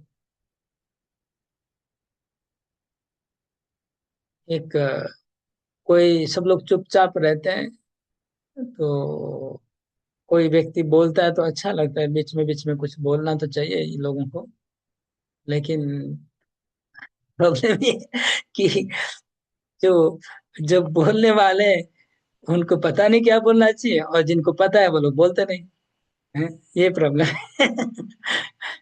तो उनको लग रहा है कि बोलना मैं तो बोल चाहिए। रहा कि प्रभु मेरा ये था प्रभु कॉन्ट्रीब्यूट। प्रभु तो चाहते कि कुछ बोले, कोई बोले, कोई बोल नहीं रहा, चलो हम बोल ही देते हैं कुछ ना कुछ। हाँ, लेकिन फिर इधर उधर का बोल हो जाता है, लाइन बेलाइन हो जाती है। लेकिन अगर बोलेंगे तो अच्छा ही है, लेकिन टू द पॉइंट अगर बोलेंगे तो और अच्छा है, जो आगे डिस्कशन में सपोर्ट करने वाली बात बोलना है, कि वो बात से आगे कथा आगे बढ़ जाएगी, नहीं कि डाइवर्ट हो जाएगी।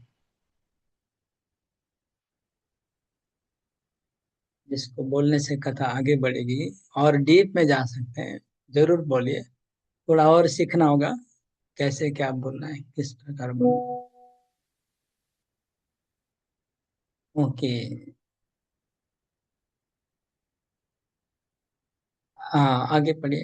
ये श्लोक अच्छा है, मैं पढ़ लेता हूँ। अनुव्रतानां शिष्याणां पुत्राणां च द्विजोत्तमा अनापृष्टमपि ब्रूयो गुरवो दीनवत्सला।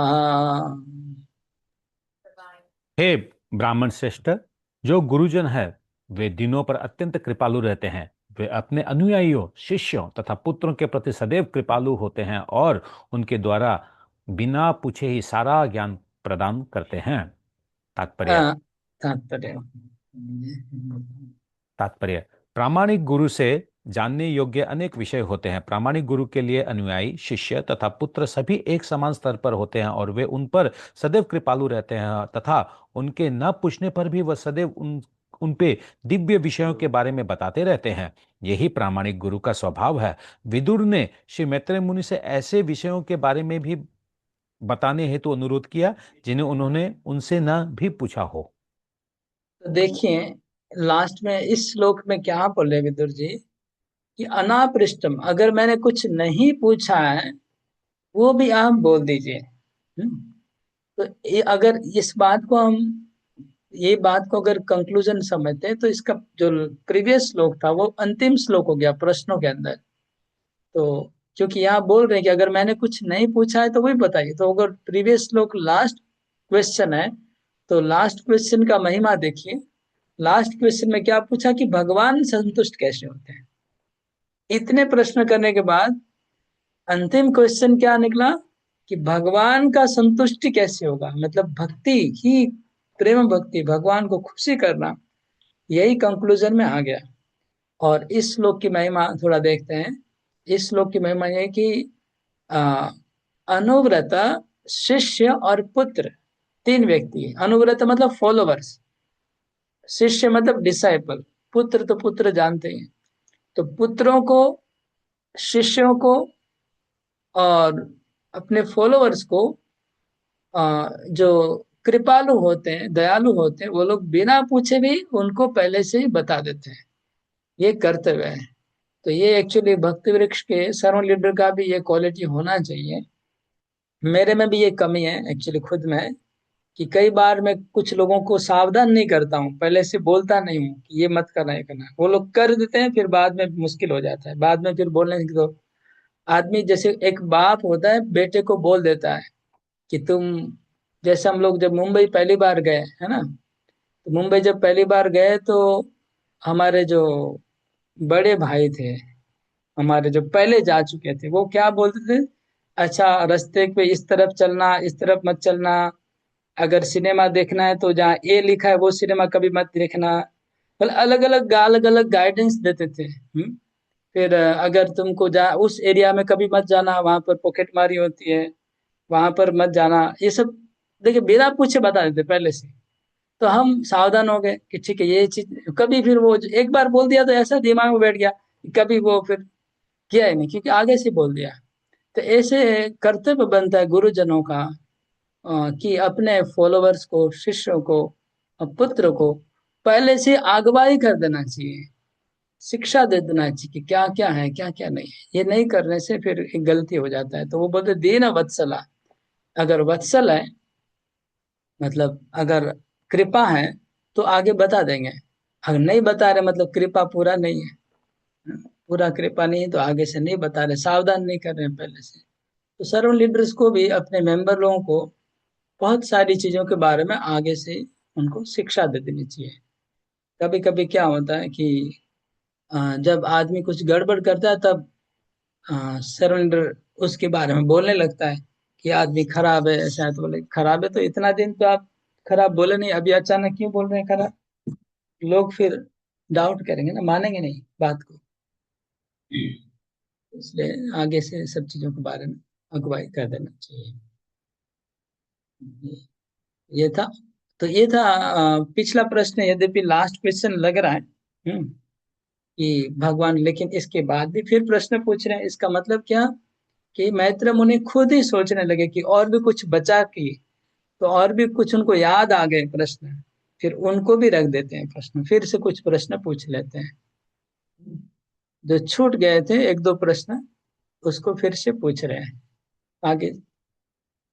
हाँ, कृपया इसका वर्णन करें कि भौतिक प्रकृति के तत्वों का कितनी बार प्रलय होता है, और इन प्रलयों के बाद जब श्री भगवान सोए रहते हैं, उनकी सेवा करने हेतु कौन जीवित रहता है।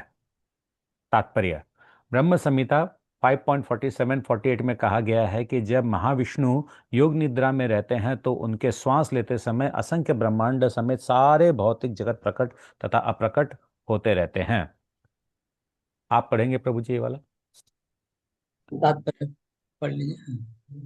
नहीं, ये जो और ये श्लोक, हाँ य वो कारणार्णव जले भजति स्म योगा, निद्रामनंत जगदंड सरोमकूपा, आधार शक्तिमवलंब्य परां स्वमूर्तिम्, गोविन्दमादिपुरुषं तमहं भजामि। यस्येकनिश्वसितकालमथावलम्ब्य जीवन्ति लोमविलजा जगदण्डनाथा, विष्णोर्महान् स इह यस्य कलाविशेषो, गोविन्दमादिपुरुषं तमहं भजामि। अभी जब हम साउथ इंडिया गए थे तो शायद कौन सा मंदिर, आदि केशव मंदिर में, जहाँ से ब्रह्म संहिता प्राप्त हुई थी, तो हम सफारी भक्तों के साथ गए थे। सुबह 4 बजे पहुंच गए थे मंदिर में, 4-5 बजे। तो हमको सौभाग्य प्राप्त हुआ था पूरा ब्रह्म संहिता पाठ करने का। वहां पर जो लोग थे उसमें से सबको आता नहीं था करने को, तो मेरे को ही मौका मिल गया था। तो आदिकेश्वर मंदिर में सब भक्तों के साथ हमने पूरा ब्रह्म संहिता पाठ किया, जहाँ पर चैतन्य महाप्रभु को मैंने रिकॉर्डिंग भी किया था, शायद भेजा था, पता नहीं ग्रुप में, आप लोग अगर देखे थे। थोड़ा बहुत कोशिश किया, मतलब मोबाइल अलाउ नहीं था, किसी तरह से चोरी वोरी से थोड़ा रिकॉर्डिंग किया था, पता नहीं।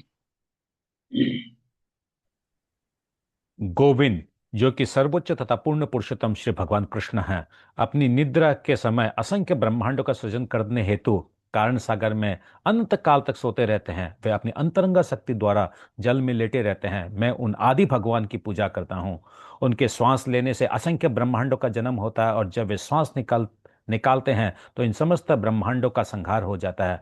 श्री भगवान के वे स्वांश महाविष्णु कहलाते हैं, और वे भगवान श्री कृष्ण के अंश होते हैं।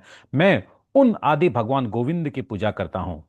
भौतिक जगतों के प्रलय के पश्चात न तो श्री भगवान का, न कारण सागर के परे उनके राज्य का विलय होता है, न ही वहां के निवासी श्री भगवान के संगियों का।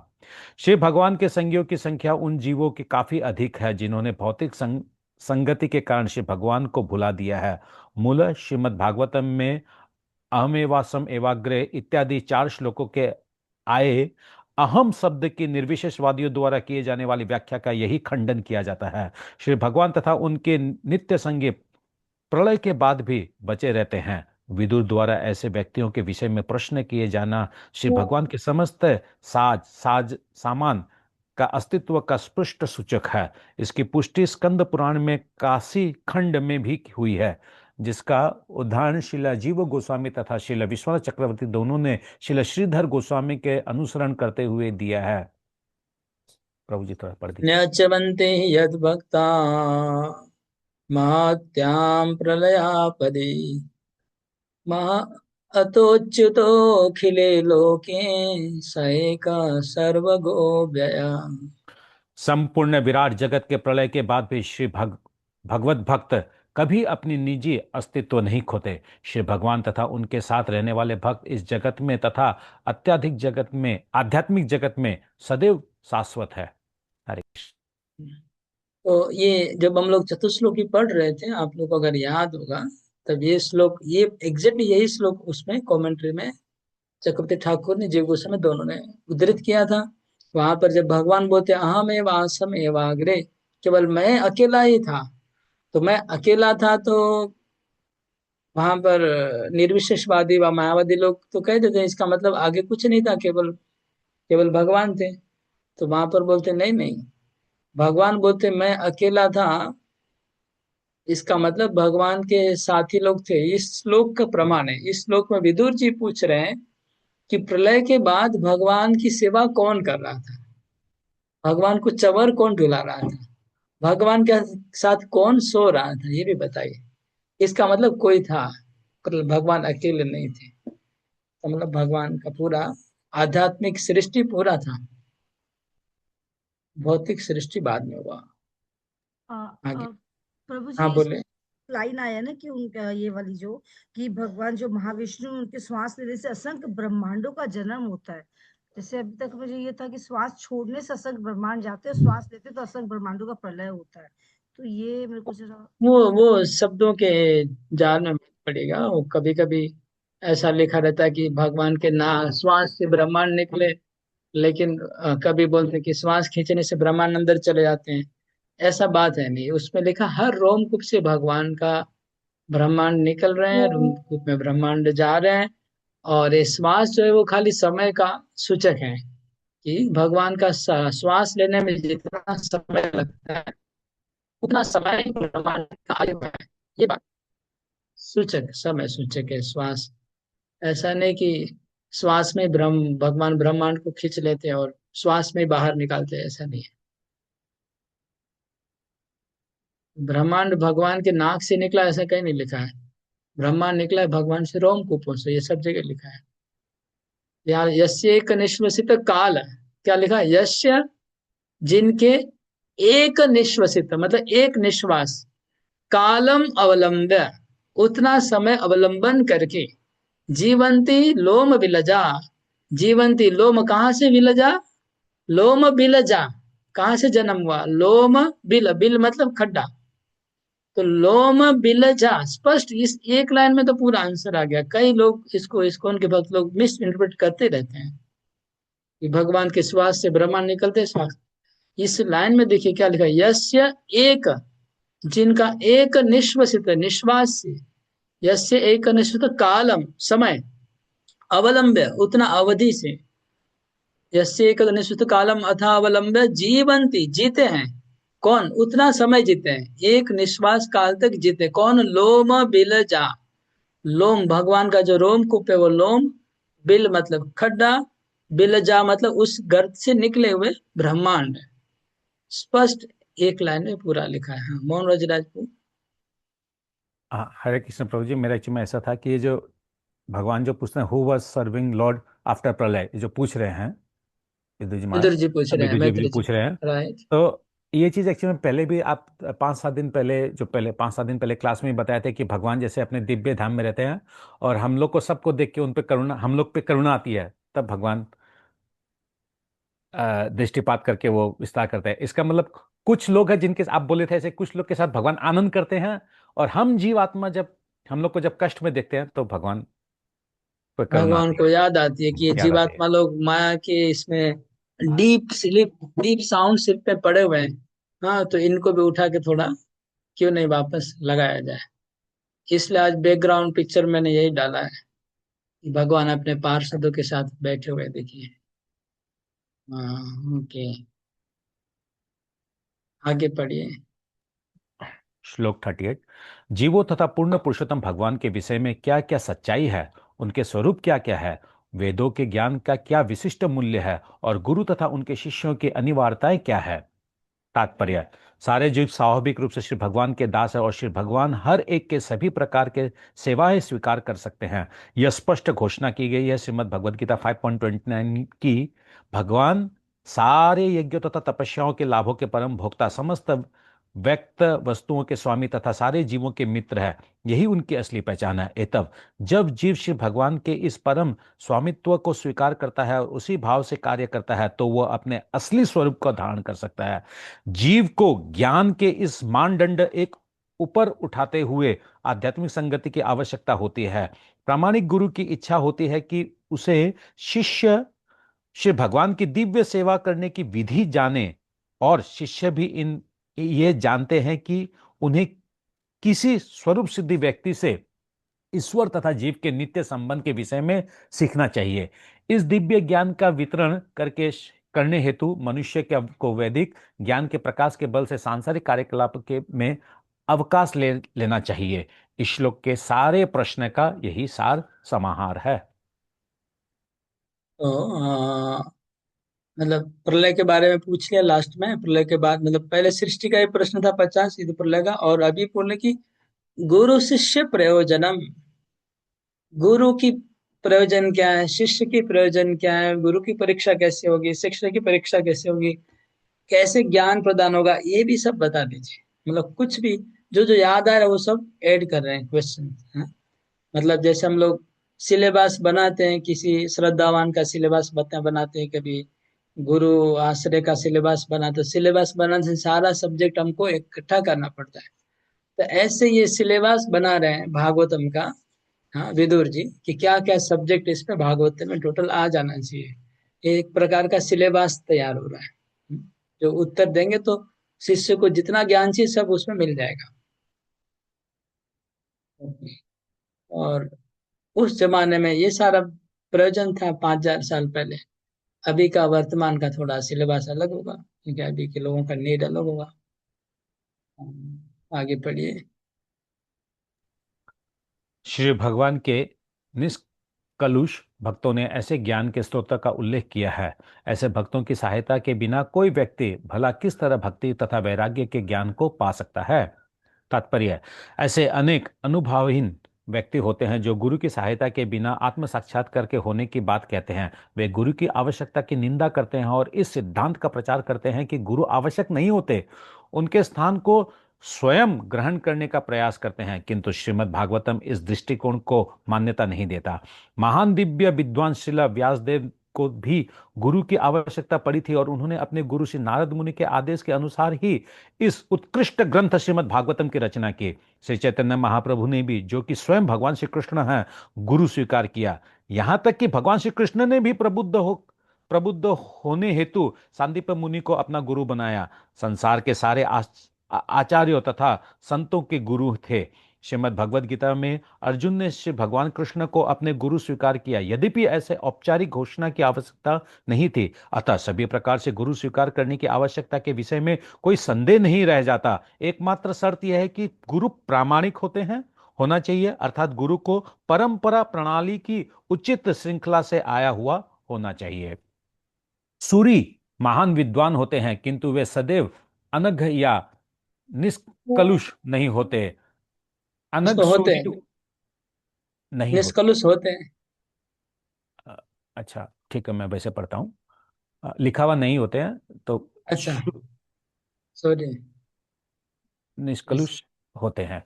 अनग सूरी वह है जो श्री भगवान का शुद्ध भक्त होता है। श्री भगवान के शुद्ध भक्त नहीं है या जो अनेक समकक्ष बनना चाहते हैं, वे अनकसूरी नहीं हैं।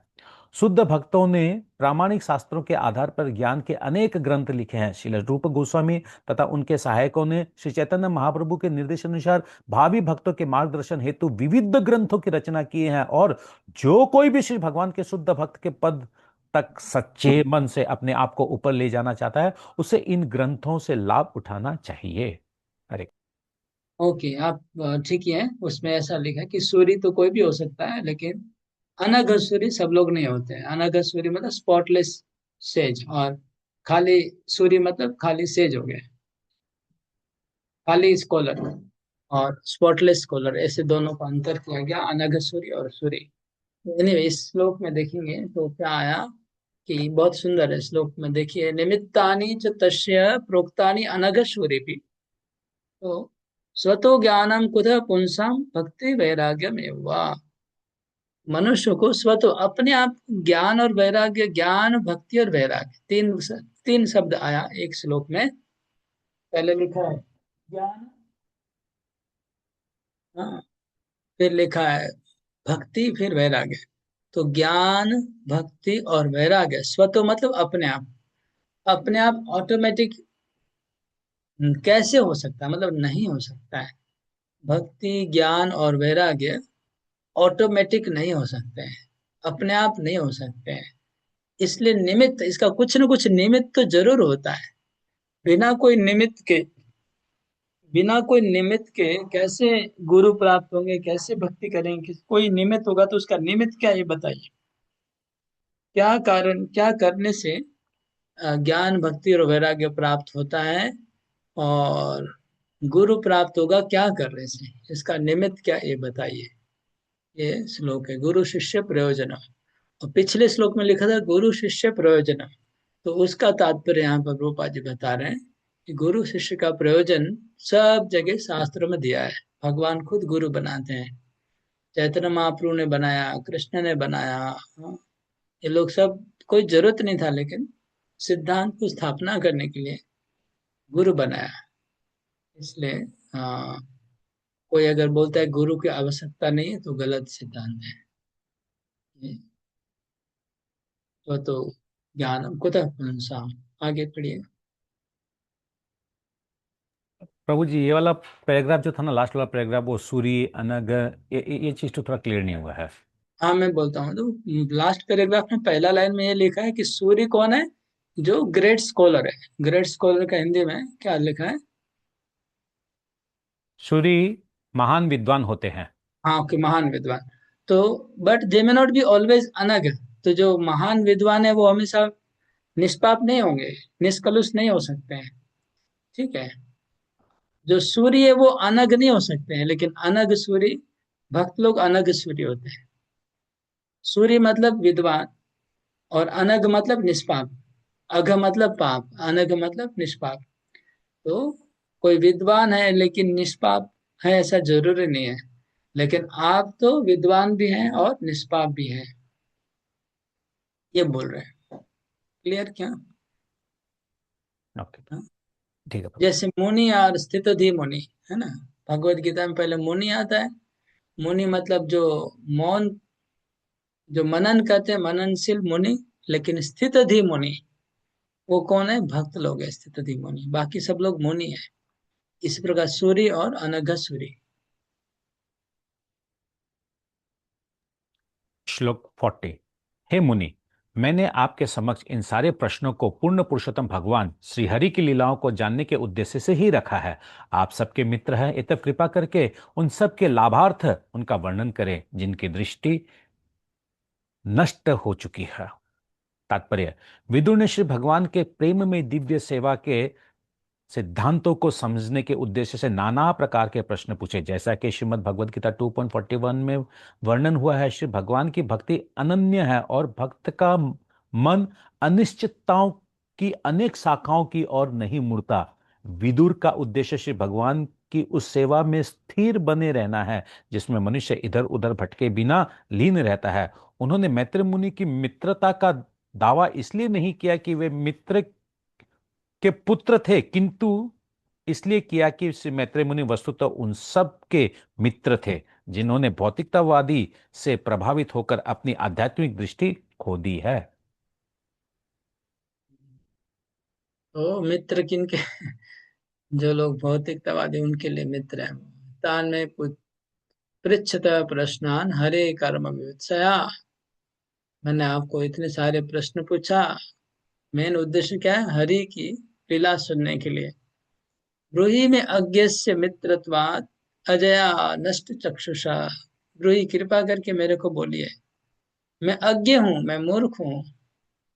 हाँ, मित्र का एक अर्थ होता है क्या? मित्र का एक अर्थ क्या होता है? बोलिए, मित्र का अर्थ क्या होता है? आप में से कोई बोलिए।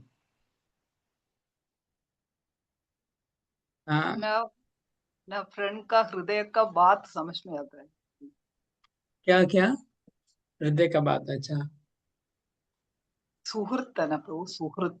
मित्र मित्र का और एक सुहृत। अर्थ होता है सूर्य। ठीक है, तो मैं आपको नया कमेंट्री दे दिया। तो मित्र का था सूर्य, और नष्ट चक्षुषा, जिनके अज्ञान के अंधकार से अंधे हो गए हैं, उसके लिए आप प्रकाश डालिए। मित्रत्व। और मित्र का दूसरा से फ्रेंड, दोनों अर्थ हैं। तो आप किसके फ्रेंड हैं? अज्ञों के। अजया नष्ट चक्षुषा। अजया, अजया मतलब माया। तो माया से जिनकी आंखें अंधी हो गई है, उनके लिए आप मित्र हैं और उनको कृपा करिए। हाँ, मित्र का दूसरा एक अर्थ होता है सूर्य, क्योंकि जो अंधकार में अंधे हो गए उनको सूर्य के द्वारा वापस रोशनी मिल सकती है। तो ये दो अर्थ है मित्रत्वाद। ओके, आगे पढ़िए। सभी श्लोक पढ़ना अच्छा है। सर्वे वेदाश्च यज्ञाश्च तपोदानानि चानघ जीवा भय प्रदानस्य न कुर्वीरन् कलामपि। अनुवाद। हे अनघ, इस सारे प्रश्नों के आपके द्वारा दिए गए वाले उत्तम समस्त भौतिक कष्टों से मुक्ति दिला सकेंगे। ऐसे दान समस्त वैदिक दानों, यज्ञ, तपस्याओं इत्यादियों से बढ़कर है। तात्पर्य, सबसे बड़ा दान का कार्य सबसे बड़ा दान का कार्य है सामान्य जनों को भौतिक संसार की चिंताओं से मुक्त दिलाना। ऐसा केवल श्री भगवान की भक्ति में सेवा संपन्न करने से ही हो सकता है। ऐसा ज्ञान अतुल्य है। वेदों की ज्ञान का अनुशीलन करना, यज्ञ करना तथा उदार रूप से दान देना, ये सभी मिलकर भक्ति से प्राप्त होने वाले तथा संसार की पीड़ा से मिलने वाले शांति की एक अंश की भी तुल्य नहीं है। श्री मैत्रेय मुनि के दान से न केवल विदुर लाभान्वित हो गए, अपितु अपनी वसुधामयी प्रकृति के कारण यह दान सभी कालों में अन्य सबों का उद्धार करेगा। इस तरह से मैत्रेय मुनि अमर है। तो यहाँ पर एक बात बहुत अच्छा लगा, नया पॉइंट। आप लोग ऐसा कहीं गीता में और भागवत में ऐसा कोई श्लोक नहीं है, पहला श्लोक आया है। मैं पूरा गीता भागवत पढ़ा हूँ, कहीं पर ऐसा श्लोक नहीं है जैसा ये श्लोक है। बाकी सब रिपीट होता है। प्रभुपाद जी जगह जगह दान की बात आती तुरंत बोलते हैं, हाँ, कि असली दान है जीवों को, असली कल्याण होता है जीवों का प्रचार करना। ये बार बार प्रभुपाद जी बोलते हैं। आज भागवत का डायरेक्ट रेफरेंस आ गया। ये विदुर जी मैत्रेय को बोलते हैं कि वेद, यज्ञ, दान और तपस्या। वेद, यज्ञ, तपस्या और दान, ये आत्मा का कल्याण थोड़ा बहुत तो करता है, लेकिन जीव अभय प्रदान से, जीवात्मा को अभय प्रदान करना, इस संसार से निकलने का मार्ग दिखाना, उसमें जितना कल्याण होता है आत्मा का, उसका कल्याण न कुर्वीरन कलाम अपि, उसके एक अंश से भी तुलना नहीं हो सकती है। मतलब वेदों का अध्ययन, वेदों का पाठ करना, यज्ञ करना, तपस्या करना और दान करना, ये सब कार्य करने से जीवों का जितना कल्याण होता है, वो कल्याण की तुलना अंश से भी नहीं हो सकती है। कौन सा कल्याण? जीव को अभय प्रदान करना, जीवात्मा को अभय को प्रदान करना सबसे बड़ा कल्याण कार्य है। ये प्रभुपाद जी जगह जगह बोलते हैं, लेकिन आज पहली बार में देखा कि श्लोक में डायरेक्ट आया ये बात, भागवत के श्लोक में। न कुर्वन् कलाम, कलाम मतलब होता है 16 अंश, 16। चंद्र की 16 कला होती है, ठीक है। तो चंद्र की 16 कला होती है, तो जब हम कला शब्द आता है तो 16 मतलब 16 इक्वल टू 1, 16 कंपेयर टू 1। लेकिन बोलते नहीं हो सकता है, वो तुलना भी नहीं हो सकता है, 16वीं कला के बराबर भी तुलना नहीं हो सकती है। हाँ, ओके। नेक्स्ट श्लोक बहुत सुंदर है, कंक्लूडिंग श्लोक है। सैत्थमा पृष्ठ पुराण कल्प कुरु प्रधानेन मुनि प्रधान प्रवृद्ध हर्षो भगवत कथायां संजोदितस्तं प्रहसन्निवाह। शिला सुखदेव गोस्वामी ने कहा, इस तरह वे मुनियों में प्रधान जो श्री भगवान विषय कथाओं का वर्णन करने हेतु सदैव उत्साहित रहते हैं, विदुर द्वारा इस तरह प्रेरित किए जाने पर पुराणों की विवरणात्मक व्याख्या का वर्णन करने लगे। वे श्री भगवान के दिव्य कार्यकलापों के विषय में बोलने हेतु आध्यात्मिक उत्साहित थे। तात्पर्य, श्री मैत्रेय मुनि जैसे महान विद्वान मुनिगण श्री भगवान के दिव्य कार्यकलापों का वर्णन करने हेतु सदैव अत्यधिक उत्साहित रहते हैं। इस तरह बोले जाने हेतु विदुर द्वारा आमंत्रित किए जाने पर श्री मैत्रेय मुनि हंसते से प्रतीत हुए, क्योंकि उन्हें वास्तव में दिव्य आनंद की अनुभूति हुई। इस प्रकार श्रीमद् भागवतम के 3 स्कंद के अंतर्गत विदुर द्वारा अन्य प्रश्न नामक 7वें अध्याय के भक्ति वेदांत तात्पर्य पूर्ण हुआ। हरे कृष्ण। हरे कृष्ण। क्यों हंस दिए? इसका कारण जो मेरे को समझ में आया वो बोल रहा हूँ। हंसने का कारण, क्योंकि पहले भी ऐसा एक बार आ गया, तो क्योंकि इतने सारे प्रश्न पूछे दुनिया भर के, लास्ट में क्या बोला, भगवान की तुष्टि कैसे होगी, ये पूछा था। और इधर भी क्या पूरा लास्ट में कि जीवात्मा को अभय प्रदान करना ही सबसे बड़ा कल्याण है। तो मेन सब्जेक्ट को लास्ट में पूछा, इसलिए हंस दिए कि आप मतलब विदुर जी कितने बुद्धिमान है, कितने चतुर हैं। दुनिया भर के प्रश्न पूछने के बाद भी असली सब्जेक्ट तो लास्ट में उठा दिया कि असल में तो कल्याण इसी से होगा, मेरे को पता है, लेकिन लोगों को सब सब्जेक्ट के बारे में बोलना जरूरी है, इसलिए बोल रहे हैं। ओके। हरे कृष्ण। तो यहाँ पर प्रश्न कंप्लीट हो गए। अभी जैसे मैंने पूछा था, आप लोग ने अगर मार्क किया होगा तो सब लोग बताएंगे कितने क्वेश्चन मिले हैं टोटल आप लोगों को। तो जी अपना मुझे अपना 35 मिला है। कितने? 35। ओके। यस, सूर्यवंशी प्रभु। तो मैं हाँ, क्वेश्चन में क्या, मुझे एक चीज इसमें बहुत अच्छा लगा कि सेम चीज परीक्षित महाराज भी पूछते हैं सुखदेव गोस्वामी, वो एक क्वेश्चन का लिस्ट बनाते हैं, ये बताइए, फिर लास्ट में पूछते हैं कि भगवान के बारे में बताइए, कल्याण कैसे होगा, वो भी इसी तरीके से कंक्लूड करते हैं अपने क्वेश्चंस को। सिमिलर, एकदम same comparison, format same sequence है, फॉर्मेट सेम एकदम सेम फॉर्मेट है। है, सारे सिमिलर। क्वेश्चन में वही पूछते हैं परीक्षित महाराज सुखदेव गोस्वामी से, और ये भी विदुर भी यही सेम चीज पूछ रहे हैं मैत्र ऋषि से। लास्ट में एक ही क्वेश्चन पूछ रहे हैं, राइट। ओके, और एकदम किसी का? सिमिलर है, दोनों के क्वेश्चंस भी एकदम सिमिलर है। जो अरे चीज है सृष्टि के बारे में, सबके बारे में, वेदों के बारे में, धर्म के बारे में, सब कुछ, एवरीथिंग इज द सेम। अरे बोल। और लोगों को पूछता हूँ कितना कितना नंबर ऑफ क्वेश्चन हुआ है, किसी ने काउंट किया है? 35 हुआ प्रभु, 35। 35। अच्छा, दोनों का 35 मैच हो गया आप लोग का। तो मधुकर,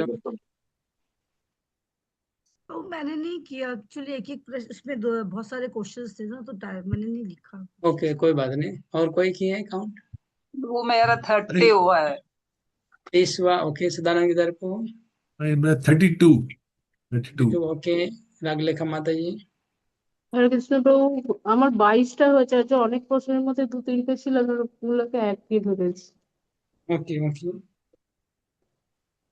ठीक है।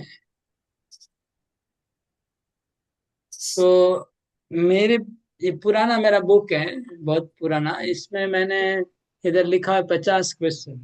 50 क्वेश्चन मैंने उस जमाने में काउंट किया था, अभी पता नहीं। तो कभी कभी एक प्रश्न में 4-5 प्रश्न होते हैं, तो उसको करने से नंबर आगे पीछे होता ही है, कम ज्यादा हो ही जाता है। तो वो मैंने तो नंबरिंग भी किया हुआ है, मतलब पेंसिल से भागवत के ऊपर मेरा नंबरिंग किया हुआ है, भागवत के ऊपर ओरिजिनल। उसमें मेरा 50 नंबर पहुंच गया है। तो मैंने एक श्लोक में चार चार उसमें है, एक एक श्लोक में 4 क्वेश्चन है, कहीं 5। एनीवे, नेक्स्ट नेक्स्ट एक्सरसाइज ये है, प्रश्न नंबर, हाँ। 33 নম্বর লোক হচ্ছে সাদস্য বিধিং ব্রাহ্মণ পিতৃণং সর্বণ ব্যয়বচ। এখন আমি কিছুদিন আগে আপনাকে একটা প্রশ্ন করেছিলাম, আপনি আমাকে সুন্দর বুঝিয়ে দিয়েছিলেন যে দীক্ষা পেলে গোত্র চেঞ্জ হলেও যদি শুদ্ধ ভক্ত না আসে তাকে সূতক মানতেই হবে। খুব সুন্দর। তা এখানে যে সাধ্যের বিধি জানতে চেয়েছে, তা আমি একটু ডিপে ঢুকে গেলে আমরা কয়েকটা জিনিস জানতে পারবো। যেমন স্ত্রী শূদ্র দ্বিজবন্ধু নাম ত্রৈণ শুদ্ধি গোচর। তাহলে দ্বিজবন্ধু সমাজে যখন ব্রাহ্মণ সাংস্কৃতিক কালচার নেই, তাহলে ব্রাহ্মণ পর্যায়ে তারা নেই। তাহলে আজকে আমি ভক্তদের কথা বলছি না, আমি গ্রামে প্রচার করি সেই সেন্সে বলছি। তাহলে যারা বাড়িতে দেহ রাখে, কারোর মা বাবা যখন শ্রাদ্ধ হয় ব্রাহ্মণ দিয়ে, তো সেটা তো সম্পূর্ণ অবিধি, কারণ ব্রাহ্মণ তো নেই। এখানে তো ভাগবতে পুরস্কার বলে দিয়েছে, এক, বিধিসম্মত কিছু হয় না, এখানে শাস্ত্র বিধি জানতে চেয়েছে, এখানে বিধিসম্মত হয় না। দুই, তার জন্য আমি এক মহারাজের প্রবচন শুনছিলাম, আমরা এই জগতে যত কিছু অশিক্ষা, দারিদ্র এবং মহারোগ যা কিছু আসে সব পিতৃরোষ, অর্থাৎ কারণ পিতৃতর্পণ সঠিক হয় না এবং শ্রাদ্ধ সঠিক হয় না, তাই পিতৃরোষ সব পুরুষ প্রচন্ড ক্ষিপ্ত হয়ে যায়। এই জায়গাটা আমি, এটা মনুসংহিতাতে আছে, এই জায়গাটাই আপনি জানতে চাইছি যে শ্রাদ্ধ বিধি গ্রামে তো ভক্তিতে যারা এসে তারা মোটামুটি জানতে পেরেছে, তারা নালে সরে গেল, কিন্তু এই যে শ্রাদ্ধ বিধি, কোন বিধি অবিধি পূর্বক যা কিছু হচ্ছে, যারা দেহ রাখছে তার কি গতি হবে এবং যারা জড় জগতে আছে তার কি গতি হবে, কারণ শ্রাদ্ধ বিধি তো কেউ মানলো না, ব্রাহ্মণ তো দেশে নেই। তাহলে এই বিধিটা কি দাঁড়াবে, এই গতি কি দাঁড়াবে, যে গেল যে আছে, দুজনের পরিস্থিতি কি দাঁড়াবে? তর্পণও তো হয় না। হরি বল। একটা প্রশ্ন মধ্যে আপনি অনেকগুলো প্রশ্ন, একটা প্রশ্ন মধ্যে অনেক প্রশ্ন গুছিয়ে দিয়েছে, গুন্থন করে দিয়ে দিয়েছে অনেকগুলো। আমাকে প্রথমে এই খুলতে হবে, গাঁট খুলে খুলে প্রশ্নগুলোকে আলাদা আলাদা করতে হবে, তারপরে উত্তর দিতে হবে, নাহলে তো হবে না। তো নির্গ্রন্থ করতে হবে আগে, গ্রন্থিচ্ছেদ করতে। আমার প্রথম প্রশ্ন হচ্ছে শ্রাদ্ধ করা যাবে কিনা, দ্বিতীয় প্রশ্ন হচ্ছে শ্রাদ্ধ বিধি প্রপার ব্রাহ্মণ না থাকে তাহলে সেই শ্রাদ্ধের ভ্যালু আছে কিনা, দ্যাট ইজ সেপারেট কোয়েশ্চেন। তার তৃতীয় কোয়েশ্চেন হচ্ছে যে যদি বিধি ঠিক মতো না হয় তাহলে পিতৃরা কি অসন্তুষ্ট হবে কিনা, তাহলে পিতৃ অসন্তুষ্ট হলে পরিবারে কষ্ট পাবে, সেটা একজন মহারাজ বলেছে। তাহলে এই মানুষের কষ্ট হবে কিনা, তাদের কি অবস্থা হবে, সব মানুষ কোথায় যাবে, এসব প্রশ্ন আপনার 4-5টা প্রশ্ন এর মধ্যে জড়িয়ে রয়েছে। প্রথম প্রশ্নটা হচ্ছে যে শ্রাদ্ধের বিধি প্রয়োজন কিনা। তো বিধি অবশ্যই প্রয়োজন, এটাতে কোনো সন্দেহ নেই। শ্রাদ্ধ বিধি সবাই করা উচিত, সমাজের মধ্যে যেটা চলে এসছে। আর একটা শ্লোক আছে, দেবর্ষি ভূতাপ্ত নাম পুত্র নাম না কিঙ্করাম নাম ঋণিম চ রাজন সর্বাত্মনয়া শরণম শরণম গত মুকুন্দম পরিত্য কর্তব্য। তো যারা শুদ্ধ ভগবানের শরণাগত হয়ে যাচ্ছে তার কোনো কর্তব্য নেই, না করলেও চলবে। কিন্তু না করলেও চলবে, অথচ আমরা দেখছি যে ভগবান চৈতন্য মহাপ্রভু নিজেই করছেন। তাই জন্য আমরা ফলো করছি মহাপ্রভুকে, আর আমরা করি। তো শ্রাদ্ধ বিধি করা তো উচিত, এটা প্রথম পয়েন্ট। এবার বিধি কিভাবে করব, এটা হচ্ছে স্মার্ত বিধি, আর একটা হচ্ছে শাক্ত বিধি আছে, স্মার্ত বিধি আছে, আর বৈষ্ণব বিধি আছে। বৈষ্ণবরা বৈষ্ণব মতো শ্রাদ্ধ করবে, শাক্তরা শাক্তের মতো করবে, স্মার্তরা স্মার্ত মতো করবে। যে যে যে, ওখানে আমরা ওদের ওদের জীবনে আমরা इंटरफेयर करते के যাব। प्रभु साल हिंदी में आपने बोलना, हिंदी में बोलना। हाँ, आपने आपने सेकंड वाला क्या स्मार्ट और वैष्णव, वो तीसरा क्या बोला आपने? शाक्त।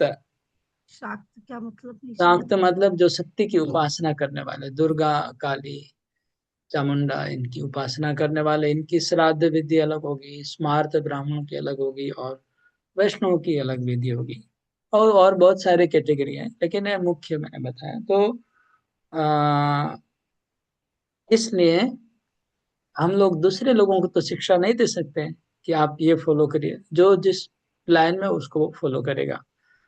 दूसरा प्रश्न है प्रभु जी का कि ब्राह्मण लोग शुद्ध नहीं है और विधि भी वो नहीं जानते। दो प्रश्न है इसमें, एक प्रश्न का दो प्रश्न छुपा हुआ है कि अगर ब्राह्मण विधि जानता है लेकिन शुद्ध नहीं है तो क्या होगा, और शुद्ध है लेकिन विधि नहीं फॉलो कर रहा है तो क्या होगा, ये सब प्रश्न है।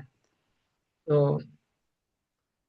विधि तो मेरे ख्याल से वो लोग शास्त्र में पढ़े होंगे और पढ़ के कर रहे हैं। नहीं जानते तो हम उसको फिर, हम भी जज करने वाले कौन है कि वो विधि जानते कि नहीं, हमको नहीं पता है। वो तो हमको नहीं पता है, पता है कि नहीं हमको ये भी नहीं पता है। तो विधि शायद जानते होंगे, मुझे तो लग रहा है विधि जानते हैं वो लोग और विधि से करते हैं। और वो विधि में अगर कुछ गलतियां करे तो क्या होगा, ये सवाल है। विधि में अगर कुछ गलती हुआ, वह ब्राह्मण शुद्ध नहीं है तो क्या होगा, ये प्रभु जी का प्रश्न है। ब्राह्मण श्राद्ध शुद्ध विधि, नहीं, मेन होते ब्राह्मण शुद्ध नहीं। तो मैन अगर विधि ठीक भी है लेकिन ब्राह्मण शुद्ध नहीं है, इसका उनका प्रश्न है। तो शुद्ध ब्राह्मण का जो व्याख्या है ना, ये भी अलग अलग है, ठीक है ना। शुद्ध ब्राह्मण आप जिनको मानते हैं वही शुद्ध ब्राह्मण नहीं है शास्त्र के हिसाब से। वो ऐसा नहीं है जो आप जो सोच रहे हैं वही ब्राह्मण है। ब्राह्मण के भी बहुत कैटेगरीज हैं। ब्राह्मण में भी जो अलग अलग लेवल के ब्राह्मण होते हैं। तो ऐसा नहीं कि पान खाने वाला ब्राह्मण नहीं कहलाता है, वह तम्बाकू खा रहा है तो ब्राह्मण नहीं है, ऐसा भी शास्त्र में नहीं है, ठीक है। क्योंकि शास्त्र में हम देख रहे हैं, भक्ति रसामृत सिंधु में एक लाइन आता है, वो लाइन देख के हमको लगा, उसमें लिखा है कि पान खाने के बाद मंदिर में प्रवेश करना मना है। हाँ, पान खाने के बाद मंदिर मतलब गर्भगृह में, यहाँ मंदिर की बात नहीं, गर्भगृह में जो भगवान की पूजा करना, जो पुजारी तो गर्भगृह में जाएगा पूजा करने। तो पान खाने के बाद मना है, इसका मतलब पहले खा रहा है पान, ये बात शास्त्र में लिखा है। उसके बाद लिखा है कि स्त्री संग करने के बाद गर्भगृह में नहीं जाना चाहिए। तो इसका मतलब स्त्री संग तो कर रहा है, नहीं तो गर्भगृह में जाने का मना क्यों किया है। तो उसका मतलब अगर स्त्री संग किया है तो उसको नहा के बाद जाना पड़ेगा। तो इसलिए ये बात जो कि ब्राह्मण क्या होना चाहिए, कैसा होना चाहिए, अ, हम लोग का जो क्राइटेरिया है ब्राह्मण का, वो not necessary that is only ब्राह्मण, ऐसा होना जरूरी नहीं है। क्योंकि हम लोग जो ब्राह्मण की बात करें, उच्च कोटि के ब्राह्मण की बात करें, वैष्णव ब्राह्मण की, लेकिन लोअर कैटेगरी में भी हैं ब्राह्मण। तो अब ये मेरा मतलब, इसके लिए मेरे को শাস্ত্র প্রমাণ আমার কাছে কিছু নেই, এত ডিপ স্টাডি করি নাই, কিন্তু আমি আমার কি বলে আন্দাজ থেকে বলছি, যা যা কিছু এখন পর্যন্ত বুঝেছি সেখান থেকে বলছি। হ্যাঁ, যেমন ব্রাহ্মণ মধ্যেও শাক্ত থাকবে, তো যারা শাক্ত ব্রাহ্মণ তারা তো সবকিছু করছে, বুঝতে পারছেন তো। তারা তো শ্রাদ্ধ করবে তো শাক্ত বিধিতে করবে, সেখানে সবকিছু থাকবে। প্রভু হরে কৃষ্ণ, প্রভু আপনি হিন্দিতে বলুন, সবাই বুঝতে পারবে। কিন্তু আমার প্রশ্নটা অন্য জায়গাতে। ব্রাহ্মণ শুদ্ধ নেই, স্মার্ট তো ব্রাহ্মণ তো নেই, প্রশ্নই ব্রাহ্মণ শুদ্ধ নেই, প্রথমেই তো সে আউট হয়ে গেল এখান থেকে। তাহলে যার শ্রাদ্ধ হলো তার কি গতি হবে? যারা আছে সমাজে তার তো তর্পণ বন্ধ, সবকিছু বন্ধ হয় না, তার কি গতি হবে? তাতে আরো খারাপের দিকে যাবে, এটা একটা দিক। আর দ্বিতীয় দিক, আমরা যারা ভক্তি মার্গে এসেছি আমাদের মধ্যে তো সেই শুদ্ধতা নেই। আমরা বৈষ্ণব দিয়ে শ্রাদ্ধ করলাম, বৈষ্ণব দিয়ে সব করলাম, কিন্তু যারা পারলো না বা শুদ্ধতা স্তরে আসতে পারেনি তাদেরও কি হবে? ওকে, হরি বল। তো मेरे ख्याल से आपका और एक प्रश्न का उत्तर देने से क्लियर हो जाएगा। আপনি বলছেন যে আপনি একটা महाराज प्रवचन শুনেছেন, आपने बोला कि महाराज के प्रवचन में आपने सुना कि परिवार में जितने भी दोष है, जितने भी प्रॉब्लम है, उसका मूल कारण है पितृलोक नाराज है। पितृदोष। पितृदोष मतलब पितृलोक नाराज है। तो मैं कहूंगा कि वो एक कारण है परिवार में प्रॉब्लम का, one of the reason is पितृ नाराज है, लेकिन सब प्रॉब्लम का कारण पितृ नाराज नहीं है। ठीक है, তিনটে ओके। কারণ বলছে, তিনটে কারণ বলেছে, মহারোগ, অশিক্ষা এবং দারিদ্র। তিনটা কি আবার? মহারোগ মানে খুব বড় ডিজিজ, আর হচ্ছে অশিক্ষা আর পুअरनेस। ओके, तो ये जो पितृ नाराज होने से तीन चीज होगा, महारोग हो सकता है, अशिक्षा हो सकती है और गरीबी हो सकती है। ठीक है, लेकिन महारोग जितने भी होंगे उसका पितृ है ये कारण नहीं है। समझ गए कि नहीं? अगर पितृ नाराज है तो महारोग होगा, लेकिन मेरे जितना भी महारोग होता है उसका पितृ कारण नहीं, मेरे कर्म फल से भी तो मेरा महारोग हो सकता है। तो इसलिए परिवार में जितने भी प्रॉब्लम है उस सब प्रॉब्लम के कारण पितृ नहीं है, लेकिन पितृ नाराज होने से कुछ प्रॉब्लम जरूर आएंगे।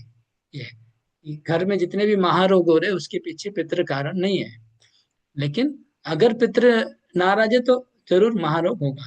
ये समझ में आया कि नहीं, दोनों का बैलेंस प्रश्न का? आप इसको इस तरह से समझना है, अगर किसी को कैंसर हो गया तो एक कुड भी पितृ नाराज है और हमारा कर्म फल भी हो सकता है, दोनों बात हो सकती है। ये था, इसलिए चाहे जो भी हो, पितृ नाराज हो चाहे जो भी हो, अगर घर में प्रॉब्लम है, समाज में प्रॉब्लम है, तो दुखालयम शाश्वतम, ये संसार प्रॉब्लम से ही बना हुआ है और उसका एकमात्र रास्ता है भगवान के चरणों में शरणागत होना है। तो सारे प्रॉब्लम का सोल्यूशन एक ही है, भगवान के चरणों का शरणागत हो जाना। क्योंकि दूसरा सब मार्ग कलयुग में कांटा बिछा हुआ, इसलिए तो तुलसीदास कहते हैं कि जितने भी मार्ग हैं कलयुग में, सब मार्ग में कंकड़ पड़े। कंकड़ क्यों? जैसे ब्राह्मण, आप बोला कि ब्राह्मण शुद्ध नहीं है, यही बात तुलसीदास जी इसलिए बोल रहे हैं कि कलयुग में सारे मार्ग कंकड़, भक्तिनोद ठाकुर बोल रहे हैं हरिनाम चिंतामणि, जितने भी मार्ग है सब मार्ग में कांटे और कंकड़ बिछे हुए हैं कलयुग में, सब बंद हो गए, मार्ग सब बंद हो गए। तो क्यों बंद हो गए? ये प्रॉब्लम है, इसलिए एकमात्र हरिनाम ही, यही मार्ग कलयुग में खुला हुआ है, भक्ति का मार्ग ही खुला हुआ है। हाँ बोले लीलानंद माता जी। हरे कृष्ण प्रभु, कैसे पता चलेगा कि पितृ नाराज है? ओ, मेरे को नहीं पता है कैसे पता चलेगा पितृ नाराज है। হরি বল প্রভু, এটা মনুসংহিতাতেও আছে, মনুসংহিতাতে ওই তিনটে দোষের কথা লেখা আছে। हाँ, पितृ नाराज होने से तीन चीजें होती है, इसमें कोई डाउट नहीं है, लेकिन मेरा कैलकुलेशन, आप मैथमेटिक्स समझे कि नहीं, लेकिन जितने भी महारोग है सबके पितृ कारण नहीं है, দুই দিক থেকে जितनी भी হতে পারে। गरीबी है उसके कारण पितृ नहीं है। सत्यनारायण माता जी क्या सवाल है? हरे कृष्ण प्रभु जी। प्रभु जी, जो प्रभु जी ने बोला कि श्राद्ध के लिए जैसे कि तीन तरह के होते हैं, शैव और शाक्त और अपने वैष्णव, तो हम प्रभु जी अपना पर्सनल हमारे समाज में देखे है ना कि चाहे कोई भी माने चाहे शक्ति की पूजा करने वाले हों, चाहे शिव जी की पूजा करने वाले हों, या जो वैष्णव हों, तो लेकिन जो पिंड दान होती है ना वो सब विष्णु के नाम पे ही होती है। कोई भी ब्राह्मण कर रहे होते हैं ना, सब कुछ विष्णु का ही होता है। भले वो ब्राह्मण हो सकता है कि बहुत प्रकांड विद्वान नहीं हो, और ज्यादातर ऐसा ही होता है कि जो लोग पिंड दान का कार्य करते हैं वो लोग बहुत विद्वान नहीं होते हैं, उनका यही जीवन, मतलब उनका जीवन में यही रोजी रोटी उनका होता है, तो वो पिंडा पर आके और वो अपना जीवन यापन करते हैं। लेकिन एक चीज कॉमन है प्रभु जी कि तीनों ही विष्णु विधि को ही, नारायण। एकदम ये बात, ये आप पूरा सब जगह आप देखिए ना, चाहे कोई भी यज्ञ हो, कोई भी पूजा हो, कोई भी दान हो, सब चीजों में आपको हरिओम तत्सत आएगा, कहीं शिवो तत्सत नहीं आएगा, हरिओम तत्सत आएगा सब जगह। ओम विष्णु परमम पदम, ये श्लोक हमेशा 100% सब लोग बोलेंगे ही बोलेंगे। ओम तद विष्णु परमम पदम, ये सब ब्राह्मण बोलेंगे, चाहे किसी भी जाति के ब्राह्मण हो, किसी भी संप्रदाय के हो। इसके बाद तर्पण में 100% विष्णु का ही पूजा होगा।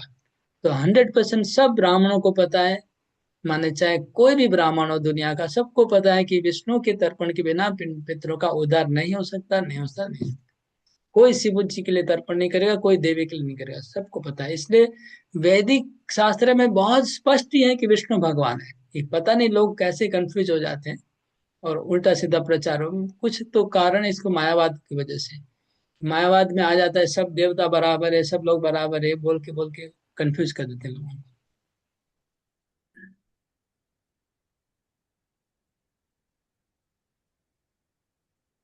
तो सही बात है, विष्णु का मंत्र ही आता है, विष्णु का तर्पण करके ही पिंडदान होता है, विष्णु का एक चढ़ा के ही पिंडदान होता है। सब लोग वही करते हैं। ओके, हरे कृष्णा। तो रखते, बहुत टाइम हो चुका है। अटेंडेंस ले लेता हूँ जल्दी से, और फिर आप लोग कंपेयर कर लीजिएगा टाइम मिलने से, और कल फिर आगे बढ़ेंगे।